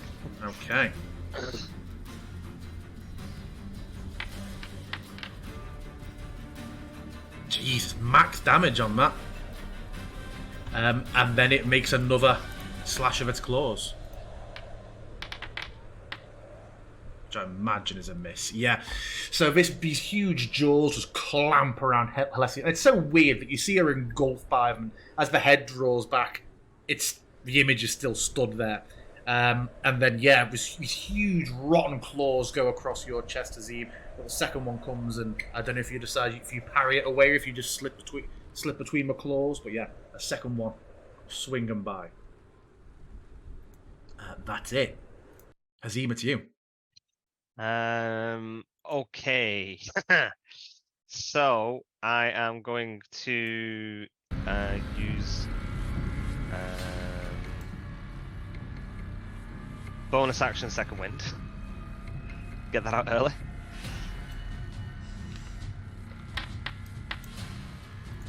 Nice. I'll take that. Yeah. I am then going to use an evasive footwork maneuver, so I'll take off one of my superiority dice. And rolling the dice, I add a number to my AC until I stop moving. So I'm basically about to start bolting, and that number is going to be nice. So I currently have 24 AC. Nice. I'm going to use my feline. Is that as part of it as an attack? Evasive footwork. I thought. No, it's when you move, you can expend one cool. superiority dice on that one. Okay. And so I'm going to use my feline agility to double my speed. So I'm going to go 1, 2, 3, 4, 5, 6. I'm presuming 7. I've now gone out of its reach. Yep. Is it taking attack of opportunity? It is biting. So what's your... So I've now got 24, so just give it a -6 to its attack. Hold on, just nudge in one closer for that. You move too far. -6. Oh, that was nearly... That was going to land on nearly a hit for me still. Yeah, jaws just comes up, clack behind you. Okay, so that's 7, and then I'm going to go 8, 9, 10, taking a bit of cover, and then I'm going to make my attack with my crossbow.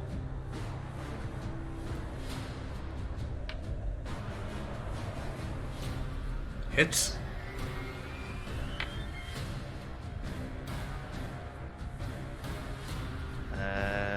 For a second, that stuttered for me and did like a gnat pube of damage. I was waiting to be like, ah! And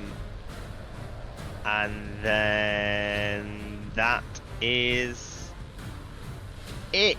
Because can I hold on? Is it? It's an action to reload, isn't it? So I'd have to use. Yeah. I'd have to use second wind to try and reload it. Okay. I don't think it is an action to reload. I think it's just a thing where you, Is it an attack? you can shoot once, and that's it. As an Unless action you or a have, bonus. unless or you have whatever. mastery, I thought. Right. Okay. Cool. Okay. Oh, so you reload as part of the action. I'll Yes. look it up now, but yeah, I think that's pretty much me. And I'm gonna duck down, out of sight. Okay. Virat Junel is going to step back a bit, line up his crossbow.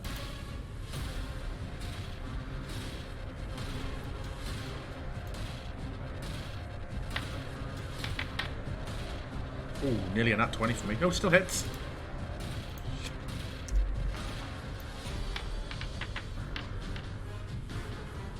Oof. Jesus. Yeah, a bolt goes clean through the neck. Quint, it's you. I would like to move, but I'm not sure that's going to be the wise choice. What's the range on that? Okay. Quint is going to back up. And do another chill touch on Solognier.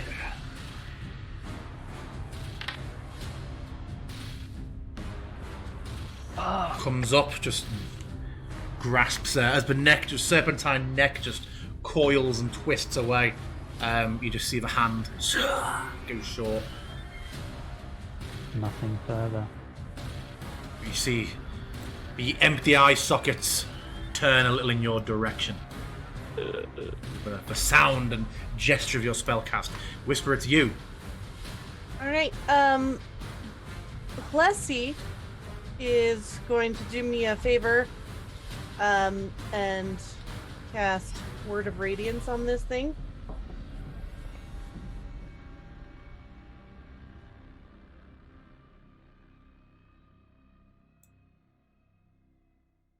That work? Yeah. Since I can cast from her space. Yep, you can. And It should then have prompted him. It will do.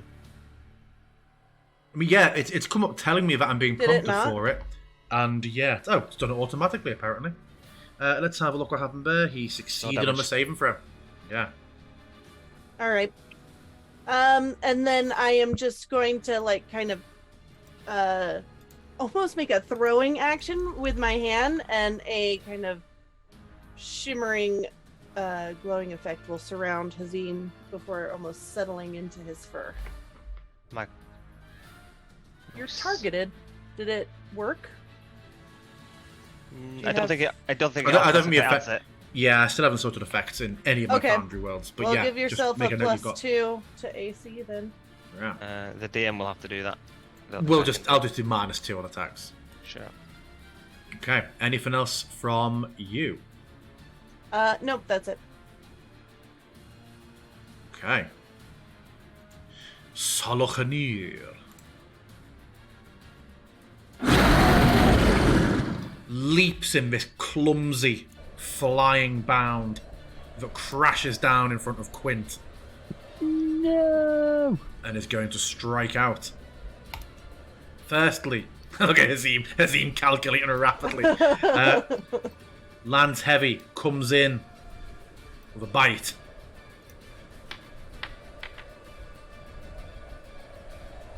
And then strikes out with claws.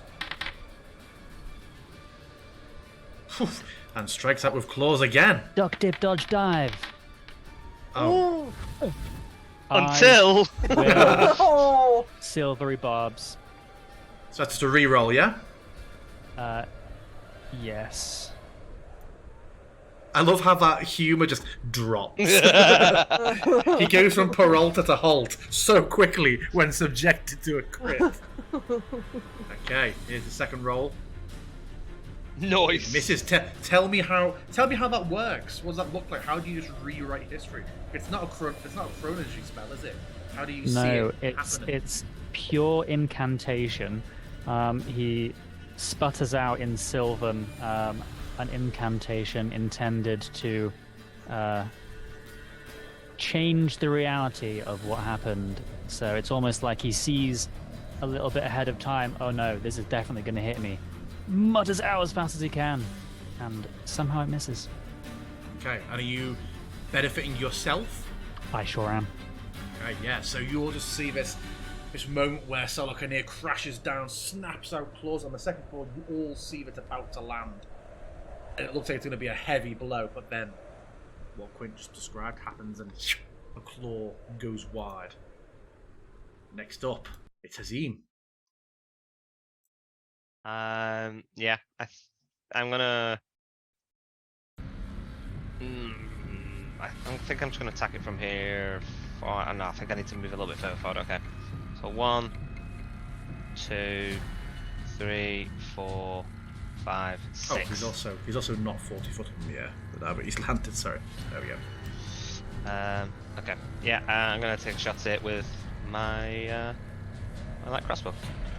Kind of quickly as I'm running, getting the bolt out, kind of load it in, running, aiming, loose.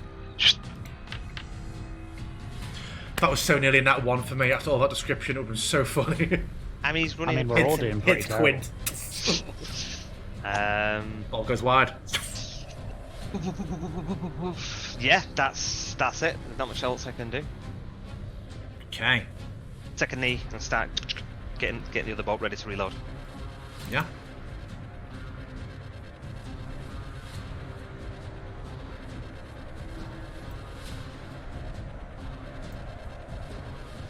Verat Janelle.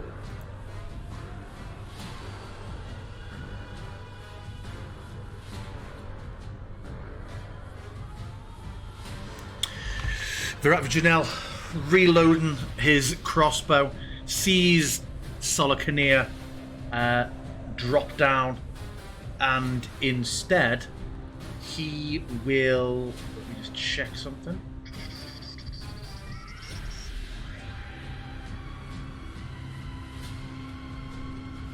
Yeah. He instead thrusts his hand out and sort of grabs it towards you, Quint, as you feel suddenly you see him do it. You see suddenly you are like swaddled and grabbed. Do you resist? No, I'll give him the benefit of the doubt. I'm pretty scared he might just be about to feed me to his dragon, but I'll give him the benefit of the doubt. You become the new dragon. You find yourself just wrenched up from the ground and flung into the air, into the trees up on the ledge as he uses his daily use of telekinesis to rip you away with forced movement from Solokania. That is his action, though. He has no bonus. He will just then back up a bit. That's him. Bottom of the round, Quint, it's you. Quint is going to run through the trees, trying to put more distance between him and Solokania. Do you have 40 foot, you speedy little bastard? When Bladesong is active. Oh, cool. Okay. I'm kind of far away from you. He's going to try for the third time to turn around and manage to chill touch using his advantage from Silvery Barbs. Go for it. Looks like that hits. There we go. Yeah.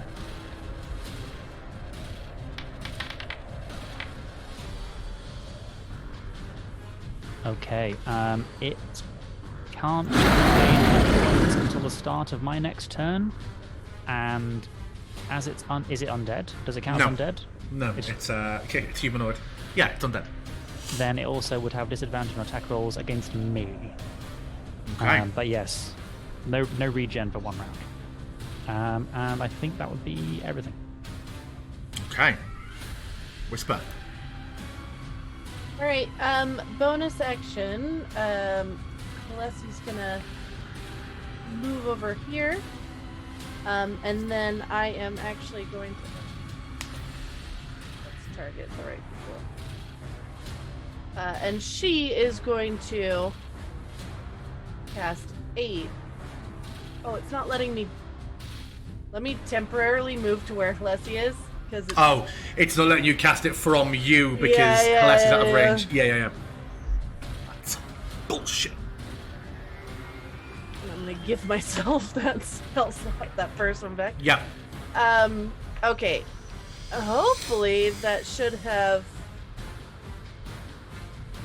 given you all an increased hit point maximum and an additional 5 hit points. No. If not, give yourselves 5 and 5. I bet she jogs back. Yeah, just so no. So any actual movement from her? No, from Whisper, no. She moved Alessi and Alessi cast that. Yeah. And that's it for me. Okay.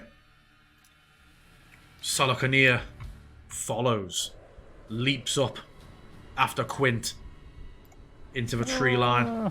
It's going to go a bit further, actually. And you say that attacks have disadvantage against you? Yes. Is it the next attack or all attacks until the next round? Good question. It is on attack rolls against me until the end of my next turn. Nice. So, jaws come snapping in. Hits. I threw up shield. Oh, you're from shield up. Okay, so 25, so that makes it. So that brings you to a total of what for now? It's on the AA. It's on. Oh, cool. Okay. It will then claw at you. And it will claw again. Quint just soloing this. Yes. You just see the shield. What does Quint's shield look like? I don't like to assume player colour. I don't assume it's green.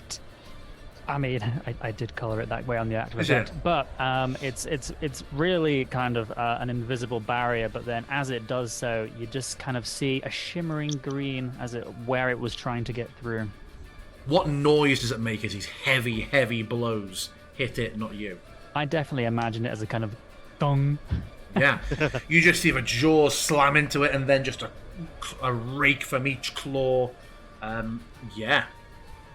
Raining down on Quint, but having absolutely none of it.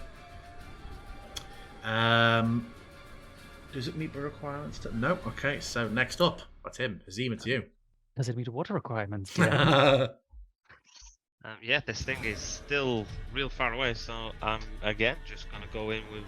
It would be, to anyone on the lower level now, we'd say it's also partially covered of the elevation and trees. -2 currently.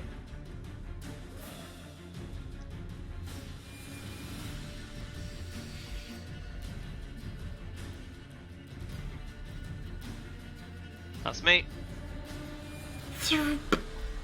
Okay. Verat Janelle is going to jog, back jog from Halessi a little bit. He's going to lock on and is going to minus. He has a +1, I haven't calculated, so I'm giving him a -1. He still hits. Lands another heavy bolt into Salakanir's side. And then he carries on. Quint, it's you. Okay. Quint is going to...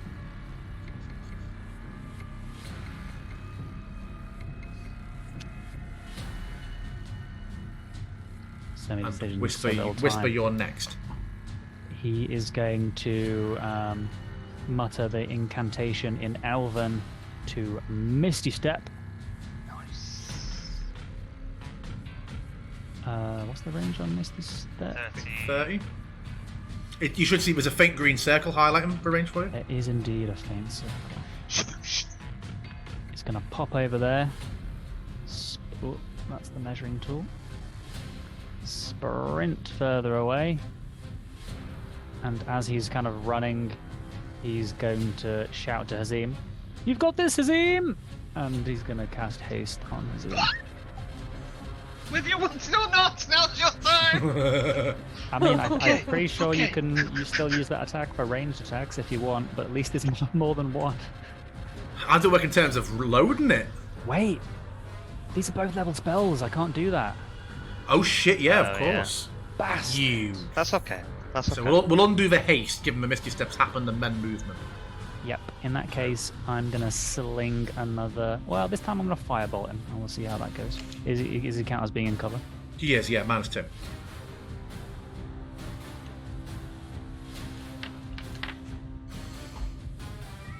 Oh. Yep, firebolt. Aim true. Slams into it. And you see the flames just burst out around it. The creature doesn't seem to react, and through the middle of reloading, you just catch Verat Janelle just go. Carry on. A bit of a "what were you thinking?" sort of reaction from him. Does Salakanir not react at all? Or does It barely seems react? it seems like the fire has done nothing to it whatsoever. You will want to take that effect off Haste. yourself, Hazim. Yeah. But yes, that's Anything else from everything. Quint? Okay. Afraid not. Whisper it to you. Great. I'm going to. Well, Halessi is going to bonus action. Oh. Oh, don't have to play it again. And that. Is that gonna let me place it? The spiritual weapon? Maybe not. Yeah, it Oh, looks wait, like it is doing did it. It's happening underneath the canopy. So yeah, Rabskull's dirk is there. Did It is specifically in that tile. But it didn't. Okay. Crap, it's gonna do the thing again where it wants me to place the template to. Alright. That's fine, we'll just delete afterwards. So yeah. Remember to have it targeted? Yep. Oh, it wants me to move up. Hold on. Yeah, I can do it. Oh, okay, cool. It's like, you're too far away, and it's like, well, but he isn't.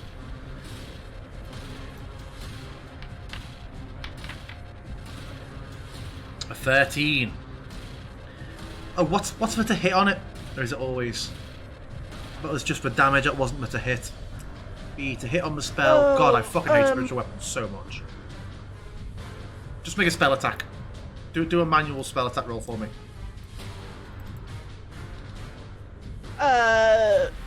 1d20 plus 8. Yeah.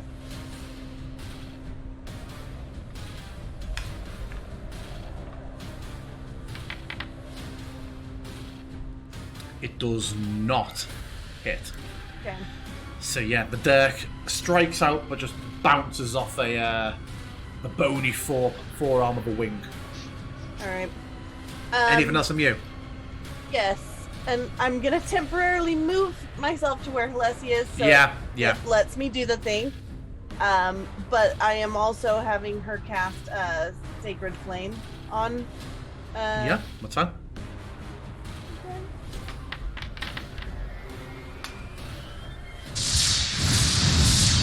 Put in your Foundry channel after your turn, Luca, for me to give Plessy your common spells Casting and your actions, same thing.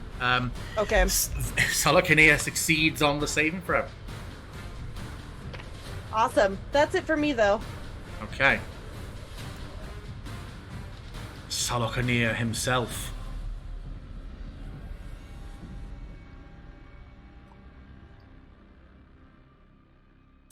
Is going to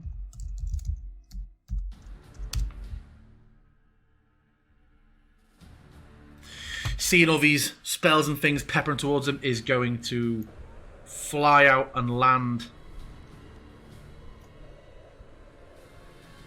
in front of Halessi, who keeps firing spells at it, and this time is going to try a different approach. Oh, what was that alert? Oh, I ticked. I messed it off. I messed around with that before, didn't I? There we go. Hot fire breath. Sounds excellent. Erupts with a blast of this horrible, fleshy black flame that engulfs Halessi and those in a cone behind her. Should force saving throws from you both. Oh no!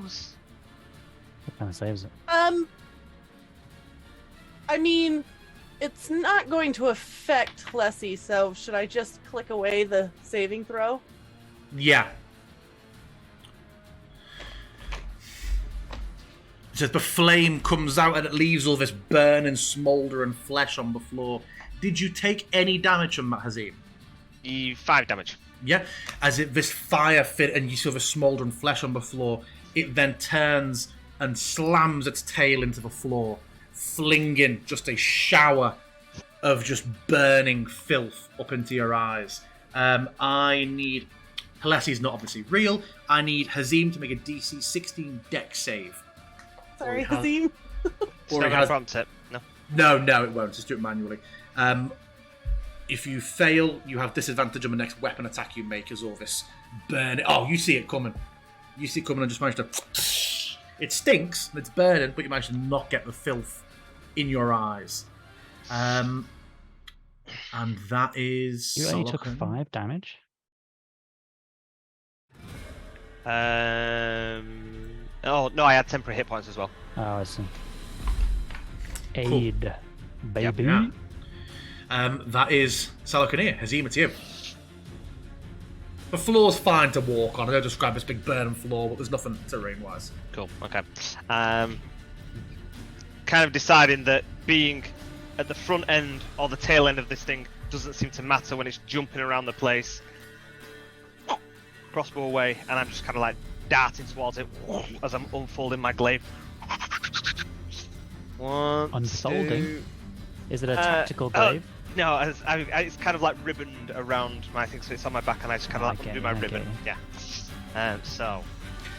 As you come in with your first attack, please make your attacks at a -3 as the wings just around it try to shield it off. Okay. So Okay. these are all the attacks you'll make. Okay, so... Oh, sorry. Straight away, didn't do it as a -3. I don't think it matters on a 9. It didn't. And I'm kind of still running as I'm doing it. So one... So it was like 1, 2... 1, 2, 3, 4, 5, 6. And then I'll make my second attack.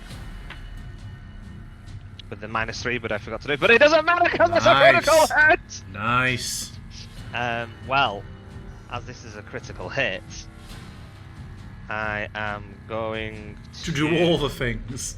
Yeah. I don't think your pushing attacks will work, and it will. Like, it's huge, isn't your push attacks large or smaller? Not sure. Yeah, but I still get to add the yeah. dice to the damage roll, so it's worth doing it. If the target is large or smaller, yeah, so I'm just doing it for the extra damage. Just an extra hard hit. Yes. Okay. So remember to click critical on your damage, not normal. Will do. So critical with a +1d8. +1d8. Come on, boy. Come on. Okay. Not great. And then my bonus attack with my pommel damage. With a -3 this time, Alex.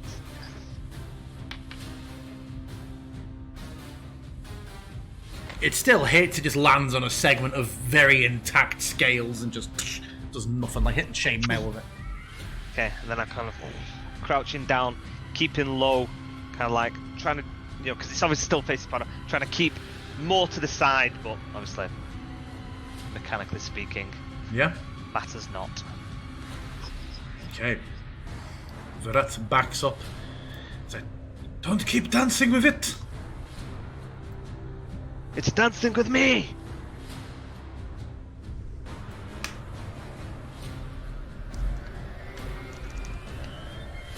He will unleash a bolt. It's straight away, before it's even fully left his crossbow, he's reaching to get the next one in. That's him. Top of a round, Quint, it's you.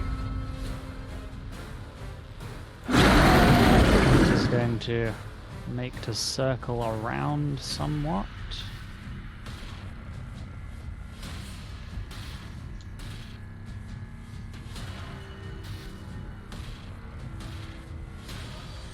Oops. And move one more step because he's out of range. And he's now finally going to say, "You've got this, as him!" And cast haste. For realsies this time. Realsies! And that was all she wrote. Whisper. Okay, I'm gonna see if this will let me do it. It won't let me delete or remove that like unnecessary spell template for the That's fine. spiritual weapon, so you'll have to do that. But I am going to move this spiritual weapon up on the check. Let me this here. It still won't let me do the thing where I can hit damage because I didn't place a new spell template. Can you hit it for me? So have you rolled your hit? So 1d20 plus 8. Oh, right. To see if it hits.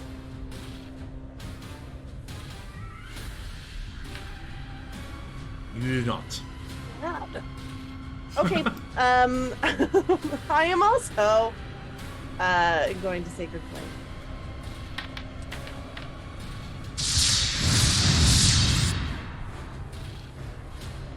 Flames leap up around it. Don't know why it's forcing automation. It's forcing like a time and wait on this, not letting me do it. But he once again succeeds. He keeps shrugging this off.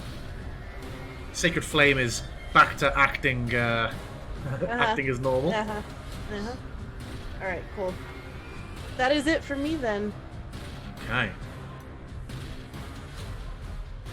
It's not giving me a roll there. Let's see if... So. There's a deep, groaning inhale. Hazim, and you see just this glow in the throat as it is going to once again burst its rotfire breath out at you, who's just so heavily wounded it. So why it keeps not charging properly when it's rolling it?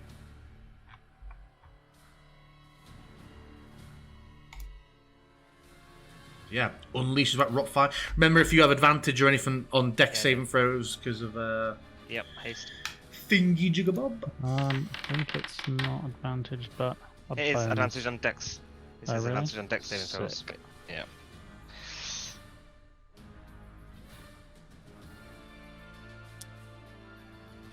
So succeeds, and then it will immediately follow up with that Ember Storm again. If we another a manual DC 16 dex saving throw, please.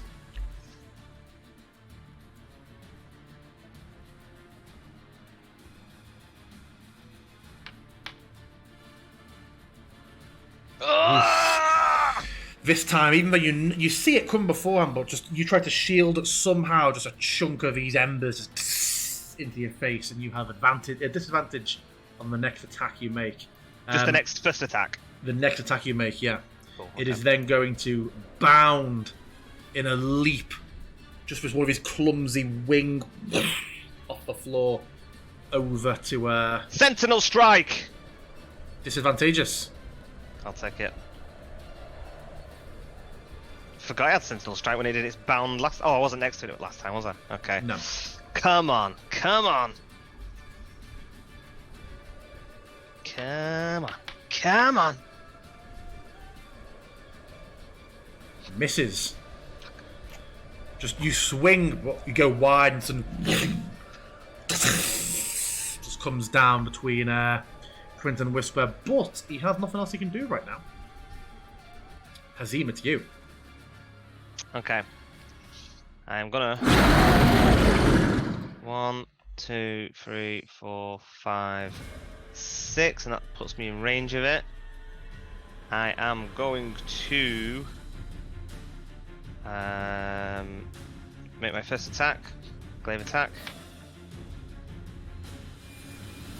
Misses on a Misses. 17. Yep. What is this bullshit? Okay. It's large. It's almost still covered in dragon scale. And these aren't even at -3. That was not still. No. That was just. Oh, yeah, I'm not even yeah. Okay. Okay, and then my third attack. With third attack? Oh, with haste. haste. Yeah. Oh, Wow. A round of sweet Fanny Adams. oh man. The I one thing that a failed fighter can you! do. I failed you! Anything else from you? Action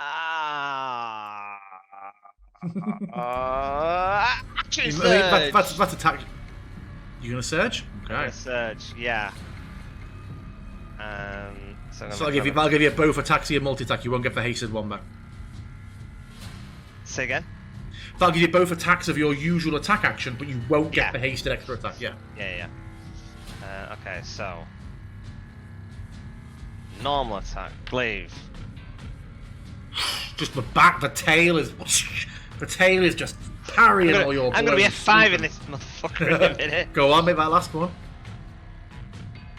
This needs to be a miss as well.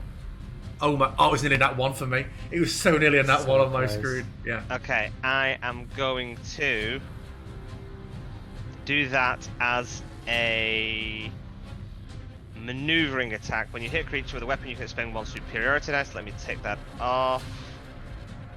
and I can add superiority dice to the damage roll and choose a friendly creature who can see or hear you. The creature can use its reaction to move up to half its speed without provoking attack of opportunity. I'm thinking that Quint probably has more options. Oh, but yes, with his reactions than Whisper does. I don't think Whisper can do anything with reactions to not get hit. She doesn't have shield or anything, right? Correct. No. Okay, so I'm gonna. You can use your reaction now to, if you want to move half your speed. So you won't provoke an attack of opportunity, so you can move away from it. Yep.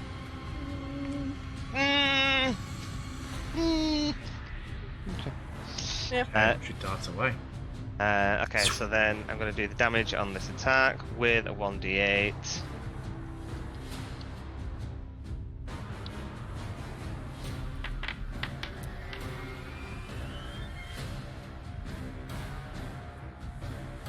Okay. And... So it's about as the first of your action. No, it's the second of your action surge attacks. No, it wasn't. I missed. It was. I missed. You've used action surge, then miss, and then hit. You have only your bonus left. I don't get bonus back. I've already used bonus on my... Oh no, because I didn't use it. I've not hit yet. So I do have my bonus action. Okay, Nice. cool. Cool.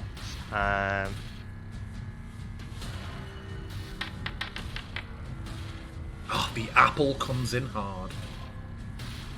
So I could potentially do this again because you will get to move away, Quint. It will use up my final superiority dice. I make no comment. It is on Hazim Yeah. to decide. Yeah. What's going to be Hazim? Yeah, I'm gonna, because I've hit, so the extra damage will come in handy as well. So I'm gonna let Quint. Oh, do you know what? I'm not, because I think his stuff can do better than what I can do. Okay, you're not doing it, so do you Yeah. damage? Yeah, I'm just gonna do normal damage. I love the pommel strike. Just thunk. Thunk. Okay, he is bonked. Re-bonking. That's Hazim, yeah? That is.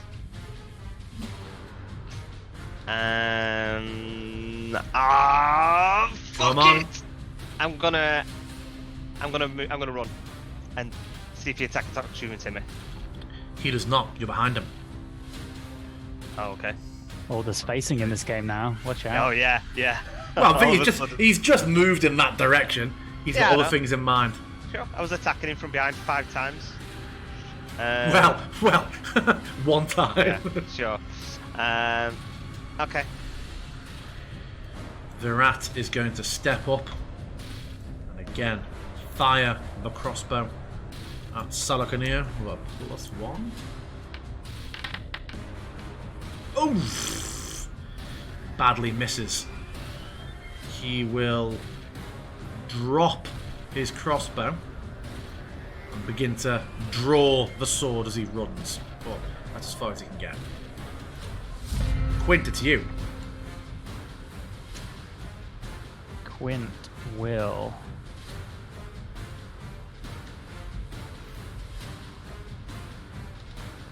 step And back, Whisper, you're next.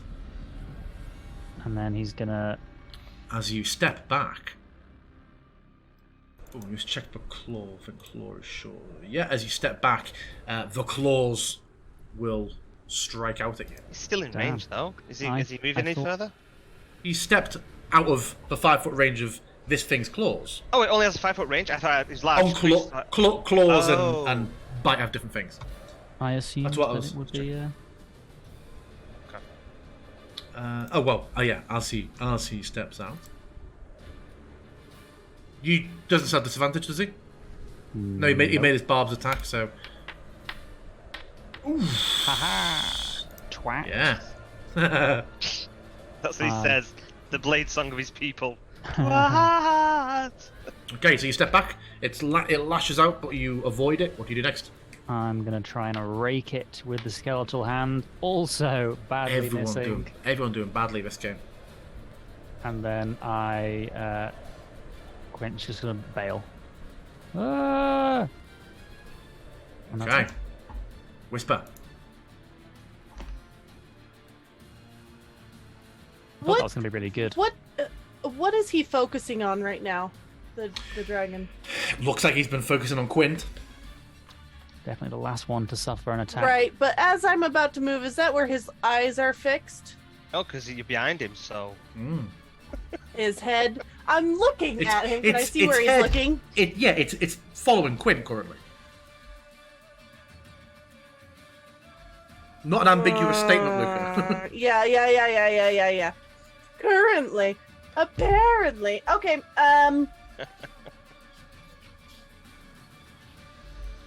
well, bonus action, I'm gonna move this thing 20 feet, because that's all I can move it.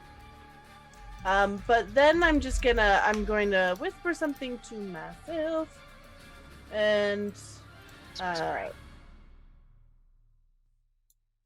what? That came across like, Whisper is whispering. whispering drink. And then I am going to, shit. Oh, okay. How Wow. vulgar. Very As feral you form. as you do that, Whisper. No, I am not. I'm whispering something to myself A tail eye opens up. and blink. So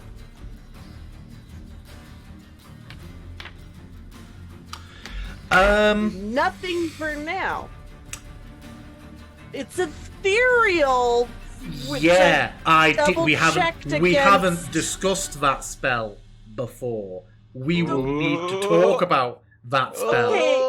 All right. Your first time casting it. That's absolutely Yeah. fine. So tell me how tell me how you understand this spell to work, Whisper. So player knowledge, right? Ignore player, I know we're on the Demiplanes, and you can't summon from other planes, you can't whatever, but ethereal still exists because hags are able to do their magic here on the planes.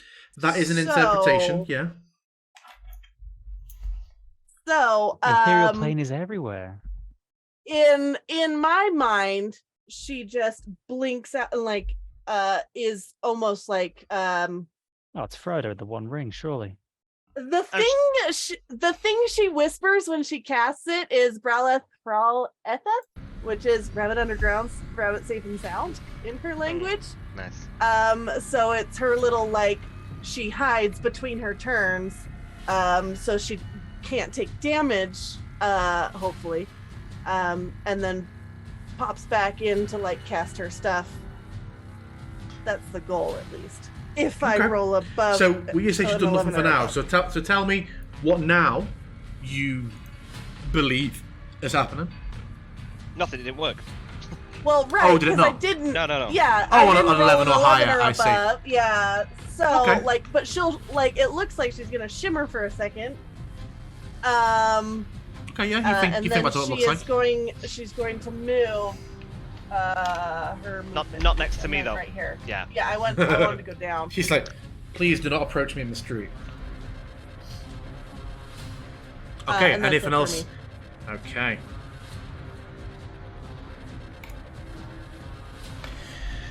Salokania will, first of all,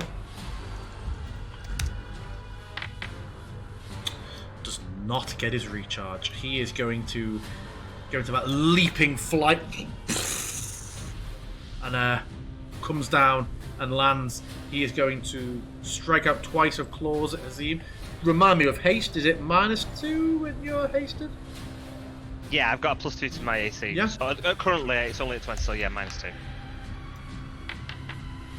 No, I mean, it's already added the AC, but I think I've still got a +2 from Yeah, you should. Luca's I haven't. armor. Cool. Yeah, I That's haven't fine. lost concentration, so you should still have Shield of That's Faith. fine. Yeah. So comes down and claw strikes twice. Ooh, that one caught. Yeah, that one hits through everything. Poof. The claws rake across Hazim. and then with this twist and lunge, the jaws snap out on that longer neck towards Whisper. Yeah, it does. It's me. The jaws. That was such a big Ooh. roll. That was the biggest of damage. God. Jesus. Oh, That was big damage. The 2d10s were 10 and 9. but hey, You managed I kept that to. shield of faith up. You somehow managed to not lose Shield of Faith on Hazim. I just took that hit. Okay. Yeah, that is its efficient turn. Hazim, it's you. Okay. Come on, Glaive. Come on.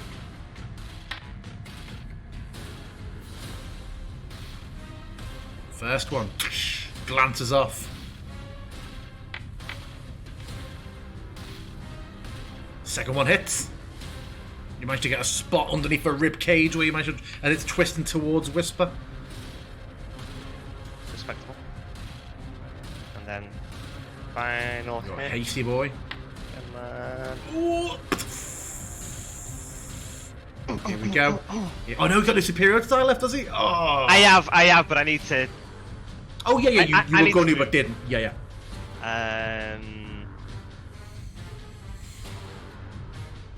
Yeah, because Whisper's out of its range, so she will be able to move away from it. Whisper's in its bite range, not But its its claw bite range. range. But its bite range isn't attack of opportunity, is it? That's what you're Yeah, saying. yeah, it's just a regular attack.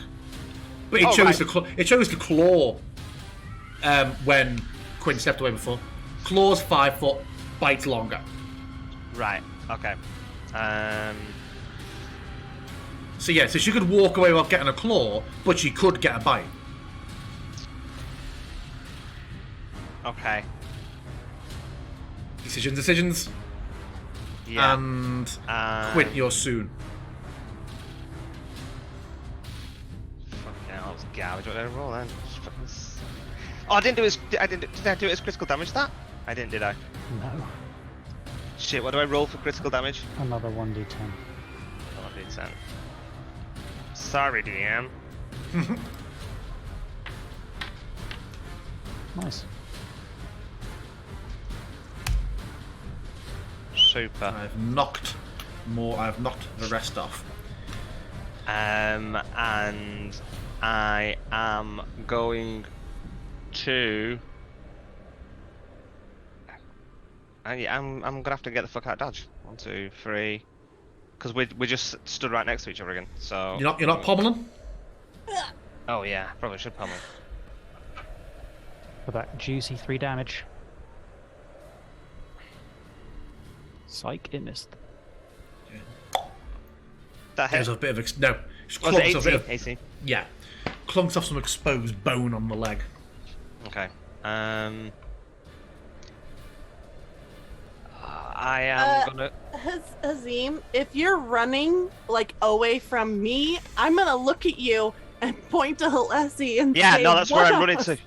Okay. Yeah. That's where I was going. But I didn't My want it to heal be able to spells make... are touch. Yeah, I know. I am going. So hopefully, I'll get over that. I am going to. While I'm attacking it, hopefully baiting out an attack opportunity against it as I'm kind of like Yeah, trying to get yeah, attention. I think that's fair. If you just did a big fucking crit to it, it will strike out with a claw. Oh, for fuck's sake.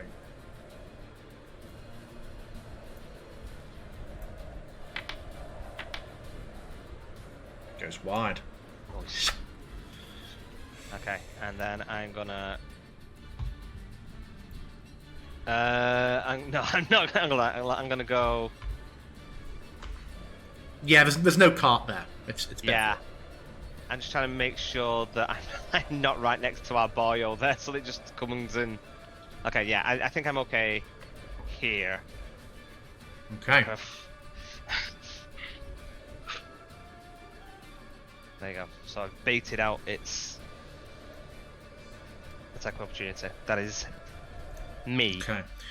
You hear a curse come from behind you from Virat Janelle, who sort of now changes trajectory a little bit to to not bunch people quite so much together. He is going to dash to close over the distance, but can't make an attack. But he's now in range with his silvered greatsword. Quint, it's you. Quint is going to run south, having seen that this thing is a. If it comes in between us, it can hit us both. Yeah, I suppose so. Maybe we'll kind of duck into a little corner, hoping for a bit of shelter. Oh, that's probably not enough space still. And he is going to cast the magic missiles at level And Whisper, you're coming up. 3. 3rd level magic missile.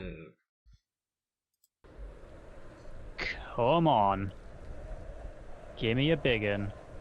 That's what she said. Fuck. Oh. Okay, so how many that's- additional 2s am I doing?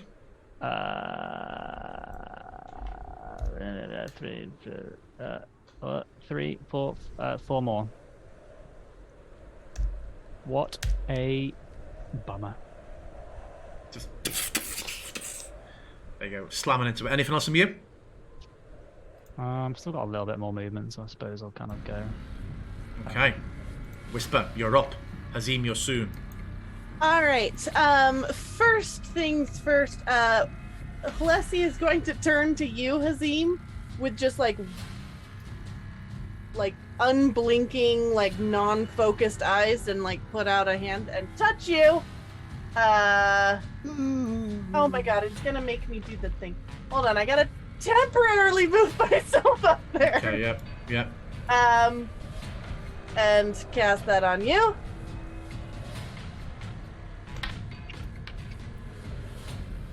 Okay. And then, meanwhile, I, Whisper, am going to run back under this tree. Except I meant down there. Right? Right there. And put like just a hand on my shoulder and heal myself. It's leveled spells. Leveled and Oh, that's a cantrip. cantrip. First aid. Yep. Sweet. Better D4 rolls than me. Maximum on both. Oh my god, thank you. Okay, this makes up a little bit for the fact that I attacked this dragon like 15 times and only hit once. And that is it for me. Okay.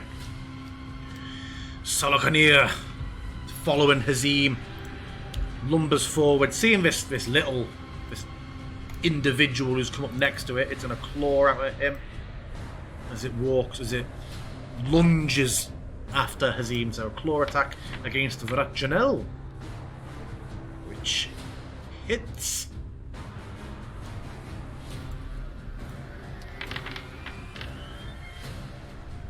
Oh shit! I meant to do claw.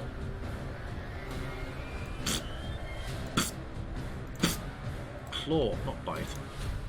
Claw. That one, claw, fails. He moves forward. I don't know if you have reaction still, Hazim? Yeah. Yeah? Are you using? What's it doing? Oh, Moving into your range. I mean, it doesn't. It's. It can made still a bite claw. you, even if that thing. Yeah. Yeah. Okay. So no, I'll. Oh. In case it tries to jump afterwards or anything. Yeah, it's going to come in. It's going to try and claw you once. And then bite. -2, remember? Oh, yeah, -2 on this bite. Sorry, should have done the last one as well. Just comes in. Nothing. Azim, it's you.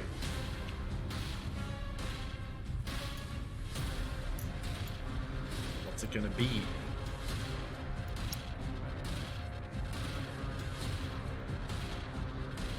Oh, I should have done Sentinel. Ha. Idiot. Yeah, I was thinking, oh no, I'll hold it in case it tries to jump off. It wouldn't matter. It wouldn't have been able to move anyway. My bad. Okay. Shall go, Hizzy? But still, what are you doing? Oh, sorry. I was looking. Time. I was looking, and I saw the little ring around around Quint. I was like, okay, it's Quint's then. Okay, right. I think that's his spell effect. His blade time. That's why I was like, yeah, okay, should have. But what's it gonna be? What's it gonna be? Yeah, 19 hits.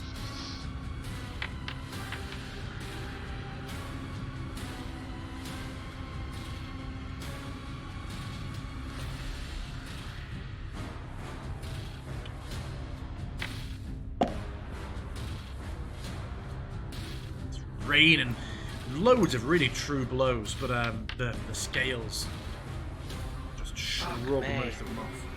Dragon scale, no joke. Dragon scale. Being a No fighter joke. with a +2 on your attack stat, it's no joke. Yeah. Okay, I am gonna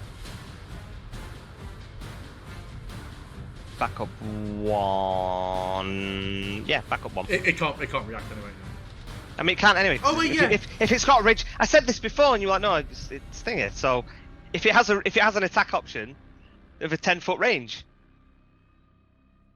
it's not made any impact. But before you were saying like, no, it's got a 5-foot attack. It's got a 5-foot reach. But if it can attack at 10 foot with its bite, then it has a 10-foot reach. Because I thought you were basically saying, oh, it can't use its bite as its attack of opportunity. Because then I asked it. Got different attacks with different ranges. Well, yeah, so if so its reach is then 10 feet then for an attack of opportunity. If it can make an attack of opportunity, I'll with bite. look into it. Well. So what we doing next? So you're stepping back. Yeah, no, I'm just staying there. Oh, okay, cool. Okay, doke. Virat Janelle. With the overhead, so with the silver greatsword, runs up and swings it down overhead.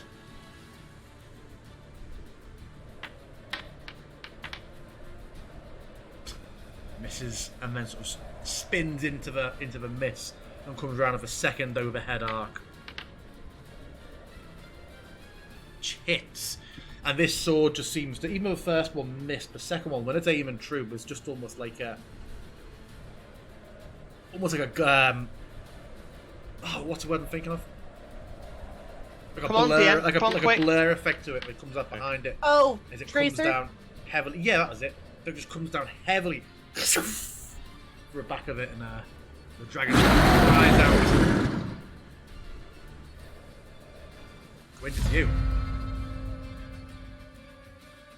Quint is going to try and run down here sort of past and around whilst it's focusing on Hazim.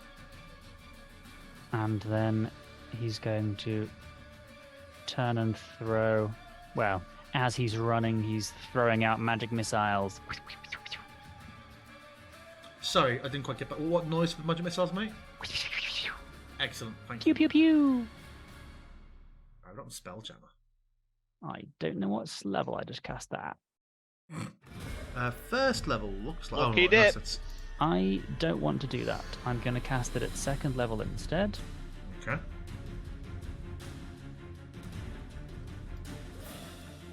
There we go. What? I just looked at the way it lines up Fuck with the red bar. you! Dear. 3 more of those.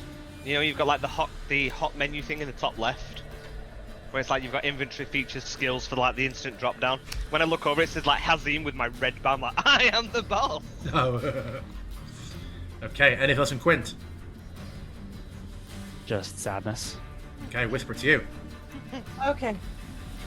Her eyes are still just kind of staring like beyond you, Hazim, and she's still kind of got a hand out towards you, and she is going to cast Cure Wounds on you. And then I am going to see if I can do this stupid spiritual weapon thing. Here's a hint. You can't. But it's yeah. Listen, I'm gonna at least. So remember, your hit is 1d20 plus 8. And then you can Yeah. damage. That's the most simple way of doing it.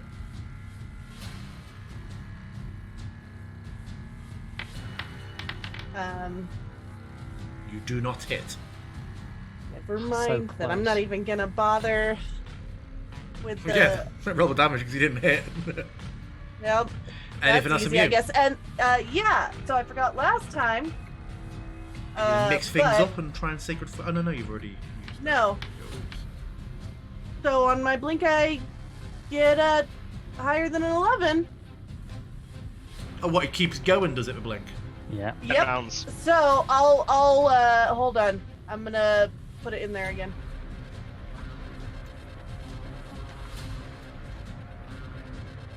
So maybe she vanishes to the ethereal plane. Okay. We about to find out. Whisper. Uh-huh. You. It's very much like Monkey describes. That's the only way to describe the ethereal realm. You, Frodo, the ring it. Yeah, that's how it is in my mind as Yeah. well. Okay. Is there Everything seems a bit condition I can slower and blurrier. We'll make one. So get in Foundry again, Monkey turn. But yeah. So you, what, at the start of your next turn, you come back So, within 10 yeah. feet, sure. So you're just Yep. basically, at the end of your turns, you're out and back in. Yeah, on the times that I roll higher than Cool. 11. Of course. So that's you, yeah?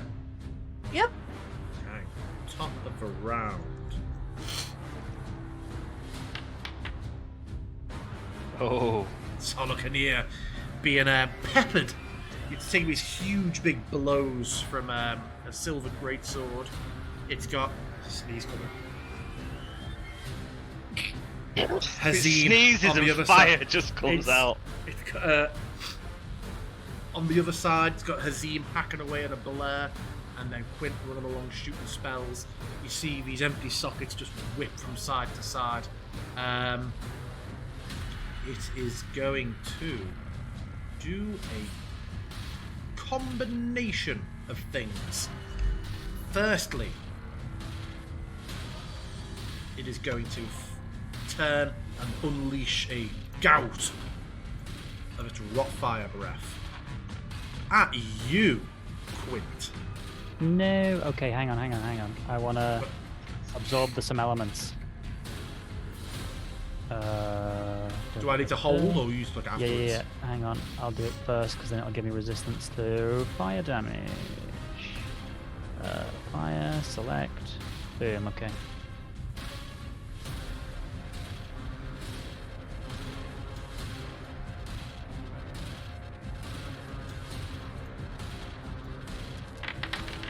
Fuck me.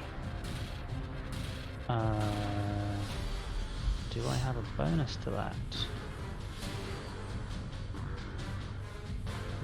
No.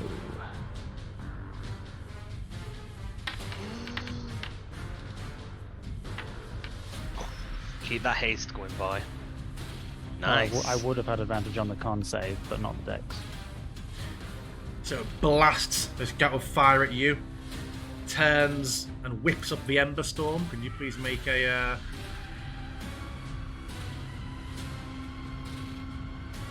DC 16 Is that dex save? dex save? Yeah. No. You have disadvantage on your next attack. Oh. And then it will do nothing else. What's fine?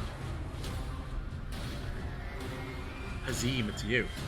Okay, I'm gonna try and do some damage on this thing. The Whilst wings come whipping around it as you do, making it -3. So as it's firing at Quint, the wing just comes up like a shield or a curtain, trying to block you off.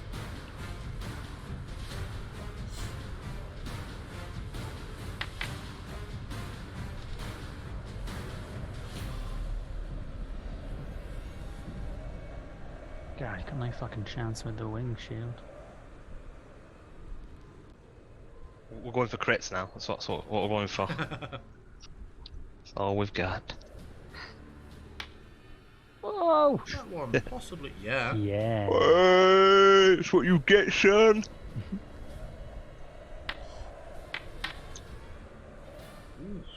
And then now that I've hit, I'll go with bonus on my pommel. Here we go. No. Okay, and then I am going to back up 1, 2, 3, 4, 5. I'm kind of still facing it, but like backing up like really quick. Taking a minute. Okay, trying to create some space between us all being very huddled against somewhat. Okay. Anything else from you? That is me go. He's got haste speed. He could be running up and down this map every turn if he wanted. Yeah. Virat Janelle is going to come in twice with the Silver Greatsword. Thought that was going to crit then. Yep, same. Whoa! Might as well have, Jesus. Whoa! Slashing psychic. Then comes in with a second one. Oh, very nearly a 20 for me again. Second one misses, and he will just adjust up slightly around the creature. Quinta, to you. Yeah, you're right. I definitely should have buffed Virat Janelle. How long does its shield thing last for? Into its next turn. It's got wing. It's just brought wings around the. So we've all got -2, Yeah. -3 to attacks Yeah. on it. Okay. So is the explosion thing to me disadvantage on any kind of attack? Yeah, the next one you do. Okay, even You ranged spell. You got burning flesh in your eyes. I see. Okay. I am gonna try and rake it with the chilling touch. False. It is a spell that is. That spell is not allowed in this fight. That and Sacred Flame are not permitted in this encounter, it would seem. That's it from me for now. Okay, Whisper. Okay. Hazim, you're soon. So, I will pop back into Yep. view. And I didn't move, I just stayed there for now. So it'll be in the same spot. And Leslie is going to cast Sacred Flame for me.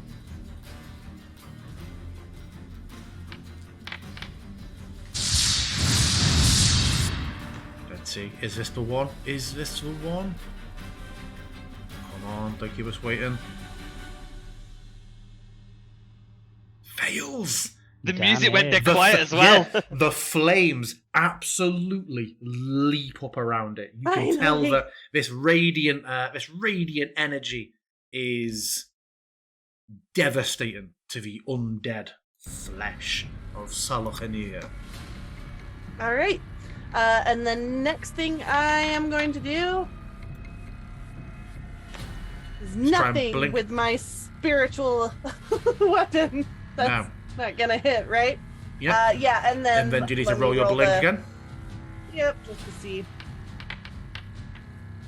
No, nothing stay there. happens. Okay, Okay. that's it for me.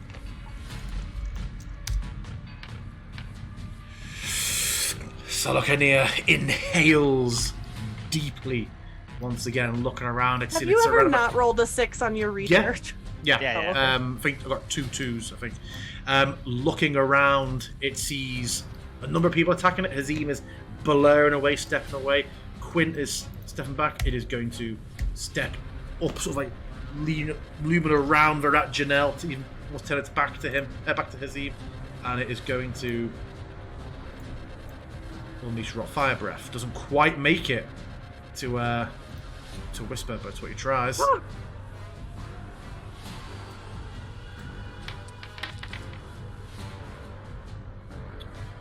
Oh, is it going to make me wait till it's as if it's?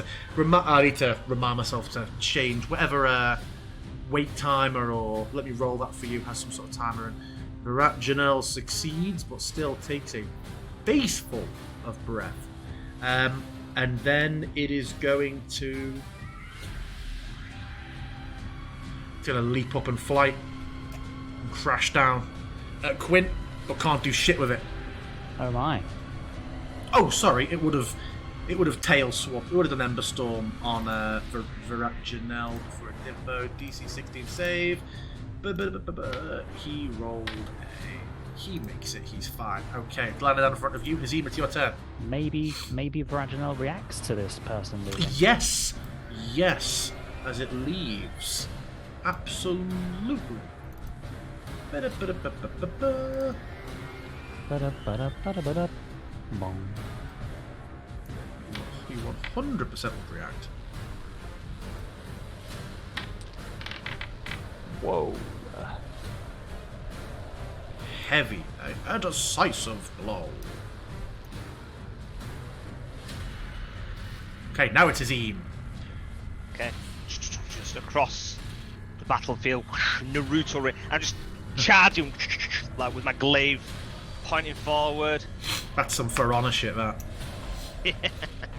And I am gonna try and Miss skewer. all your attacks. Miss all my attacks. Is it? It's gonna shield. wing it? Yeah, Yep. it's gonna wing. Yeah, is that its turn? So make it -3. Yep.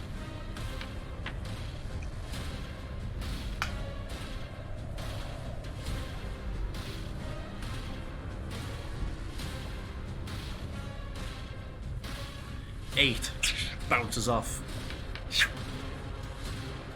11 bounces off.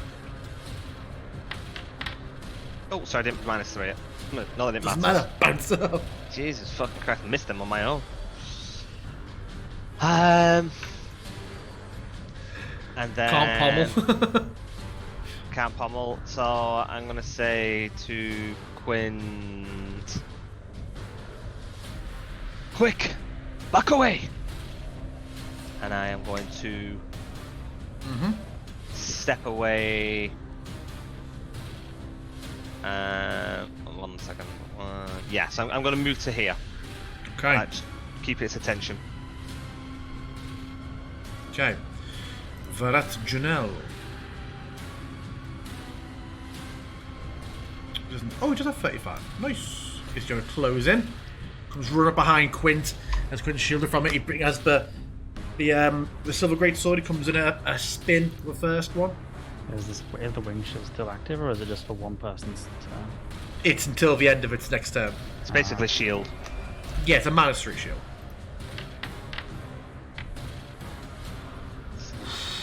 Misses. Comes in the second swing.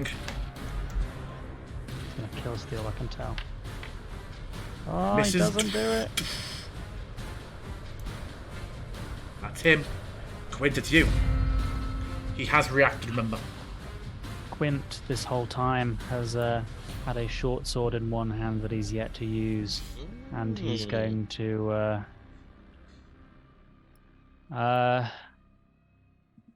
still weaving it around, humming his blade song. He's going to strike out with his short sword in an -3. attempt to Booming Blade. Nice.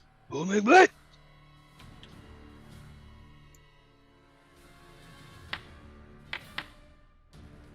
Son of a bitch. Then what?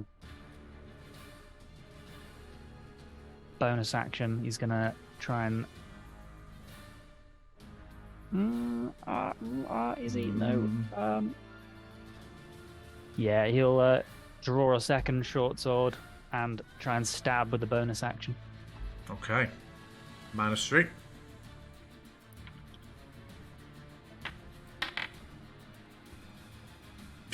Hits. Nice. However, it's an offhand, so it's not going to do that much. Oh, it's quite big. It's a good one. That's a good damage. Oh, very good but I one. think he's immune to fire damage. Yeah, it's already amended. It's already adjusted for that. It's fine.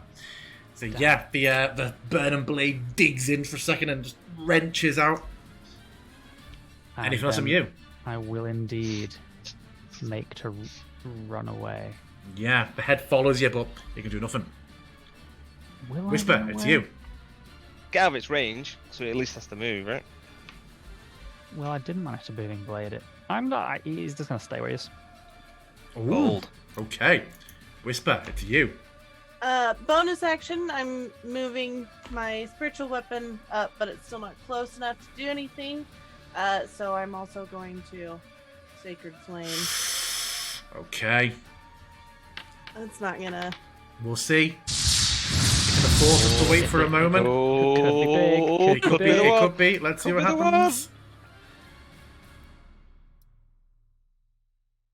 Oh, it manages just to... The wings are still around it. It just manages to beat them a few seconds and get away from it. That's it for me. Oh, wait, hold on. I gotta roll my thing. Oh, fuck me. I've just realised I've had advantage. Not advantage, inspiration this whole time. Oh, yep, I'm gonna go... Yep, you pop I'm away. gonna go all Frodo again. Yeah. Solakania just clearly fallen apart now, hacked away at, is just very much just desperately smashing towards you still, Quint. Lucky me.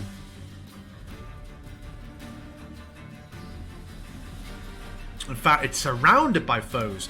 Is going to strike out of its claw at you. Pathetic. It will claw a second time. Will you do anything about that? That I This silver can't thingy. really do anything about. Can you not make it reroll with your silver bar? Is it worthwhile? I'm not gonna do it. Okay, so the claws rake across you, Oh, Jesus Christ! and then it comes in with a bite. Oh, what are we concentrating on? Oh! So Hazim is stunned, is he not? Oh no, it's advantage, Me? not disadvantage. Why am I stunned? Because it's roll concentration, but I forgot it's advantage, not disadvantage. One of them was a 1. It hasn't given the result on screen yet for some reason, but I saw a 13 and a 1. The result is 16. 16. Oh, is it? It hasn't come up for me for some reason. So concentration remains, and then it's going to follow up with a bite attack.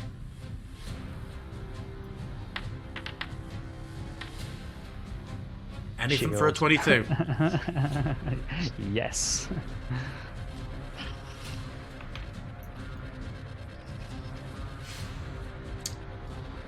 And it will not attempt to flee at that, yeah. So that shield misses, yeah? Sorry, if that misses for shield? It does. Okay. Oh, so we've only on his turn then. Okay, we'll do his turn now then. So in addition to that, go Hazim, it's you. I step in. I will attack. Is it using? It will, yeah. Come on. And a -3. Yeah. Misses. Fuck me, man. Rolling shit without.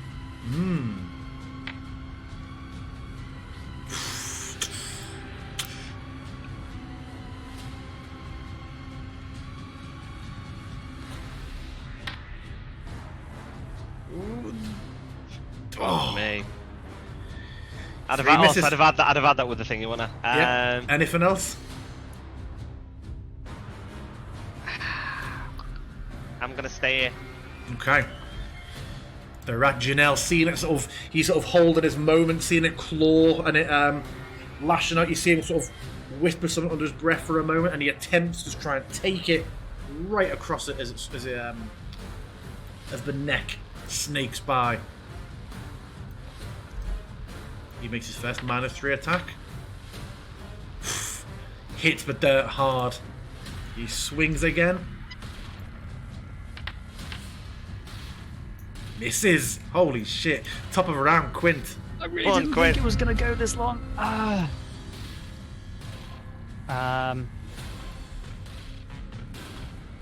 want to stab it to death, but I'm just not going to be able to.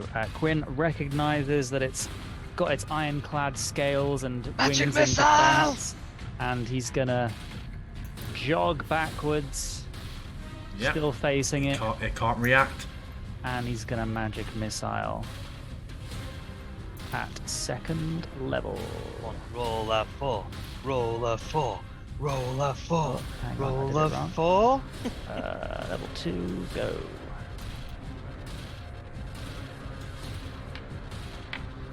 Yay! 3 more of those. You've done it! You've done it! As Well. you blast it down and the spell cracks into it with a roar. This chitinous hide. No, I'm joking. Yeah. tell me how you kill it. He's kind of stumbling and holding his arm against wounds because he's in a pretty bad way. And as he does so, he takes the sword in his hand again, his short sword, and flicks it 4 times back and forth, each time sending a magical dart spiraling towards its face. And as each one hits, it gets weaker and weaker before finally it can take no more. Yeah. And it slumps down. And yeah. It is undone. Unless anybody intervenes a moment later. Viraginel will sever the head clean. Does anyone want to intervene with him doing that? Quint's too busy falling to his knees, like, oh my god. While he's kind of like just hacking away at its head to cut its head off, I'm going to walk over to Quint. Kind of like one hand on his shoulder, other hand kind of like helping him up a little bit. So Yeah. That was most impressive. A few times there I thought you were gone. That was terrifying. Yeah, well, you didn't show it. I kind of like hand at the back of his head and like, Good fight, my friend, good fight. and then I kind of like, Exhausted. I feel pretty good. And then after a few seconds, when the magic words, I'm like, Oh, no, wait. I forgot about this bit. oh, just kind of like stagger for a second. And she's disappeared permanently into the ethereal plane. Who am I? She never comes back. She comes back as Yeah, DM, could It's you Vanessa. place me back on the map, but remove my companions and spell templates? You're there. You're just under the trees. But one second, my foundry's tab. really. Yeah, you're just there. Oh, okay. You're Usually I here. can see myself when I'm under the trees, Just yeah, the DM set these up wrong, basically. Unless you've deliberately made it so the canopies don't. I haven't. Transparent. This, but earlier this it was is, working. This is how they were done. I noticed it's 4 tiles, but the centre ones don't do anything. The center ones don't do anything. I mean, there should be ones over here because when you go under them, there's wolves under there, stone wolves. These should disappear wait. over here. Hold on, what? Oh yeah, okay, so those disappear. I'm going checking out. Why the is Solicanir, doing Tell me con that's The the saves? corpse. dead fortitude. The corpse twitches. map. No, get back over, get back over. Ah! A Solican. Well, no, undead fortitude kicked in, but you're all stuck He still did there. it. He still resorted it. He Killed did. it. He did. But just funny they would come back to life. So yeah, the body is killed. The day is won. I walk over to to Verat while he's kind of staring away and open my mouth, and I don't know if anybody has anything they want to do this very second, but I'm just also aware that it's nearly 11 o'clock. I was just going to, like, pop... I have that ring of Druidcraft, and I was just going to pop a little flame in my hand and look at, Brett. For confirmation of, like, are we burning the body? I'll dig a pit first. You're carrying on towards Morfenzi, are you not? We can help you dig the pit first. That is appreciated. And I think, given the time, we will start the next session. Will just be immediate wrap up of that and setting up and carrying on our way towards Morfenzi. But yeah, that is today's session. A lot of RP and then a very fun. I found that combat to be quite fun. So You yeah. know, whoever the fuck said combats don't normally last longer than 3 or 4 rounds has never played with our group because, my god, every combat goes for like 10 rounds. I was We- almost at the point of haste running out just from duration. Nice. Same with if we had gone 3 more rounds, like my spiritual weapon would have dropped. My shift was due to drop next round. However, having said that, having So- one big bad enemy with cool abilities and only 4 attackers meant, boy, did your turn come around quickly. That was amazing. I mean, we were lucky. We were lucky that we had Virginel because he was stoving with those great sword hits. Yeah, definitely We- should have hasted him. Yeah, I think I missed like what almost. Did I miss 6 on the bounce or something then? It must have been. Yeah, it must have been like that. That was worse than Arena in terms of numbers, but better in terms of it not being a slow, exhausting thing. At least, Yeah, it was you missed interesting. all of them, but you're back 2 minutes later. Yeah. Okay, cool. We will pick back up next week. Until then, Quippy signing in line. Off what?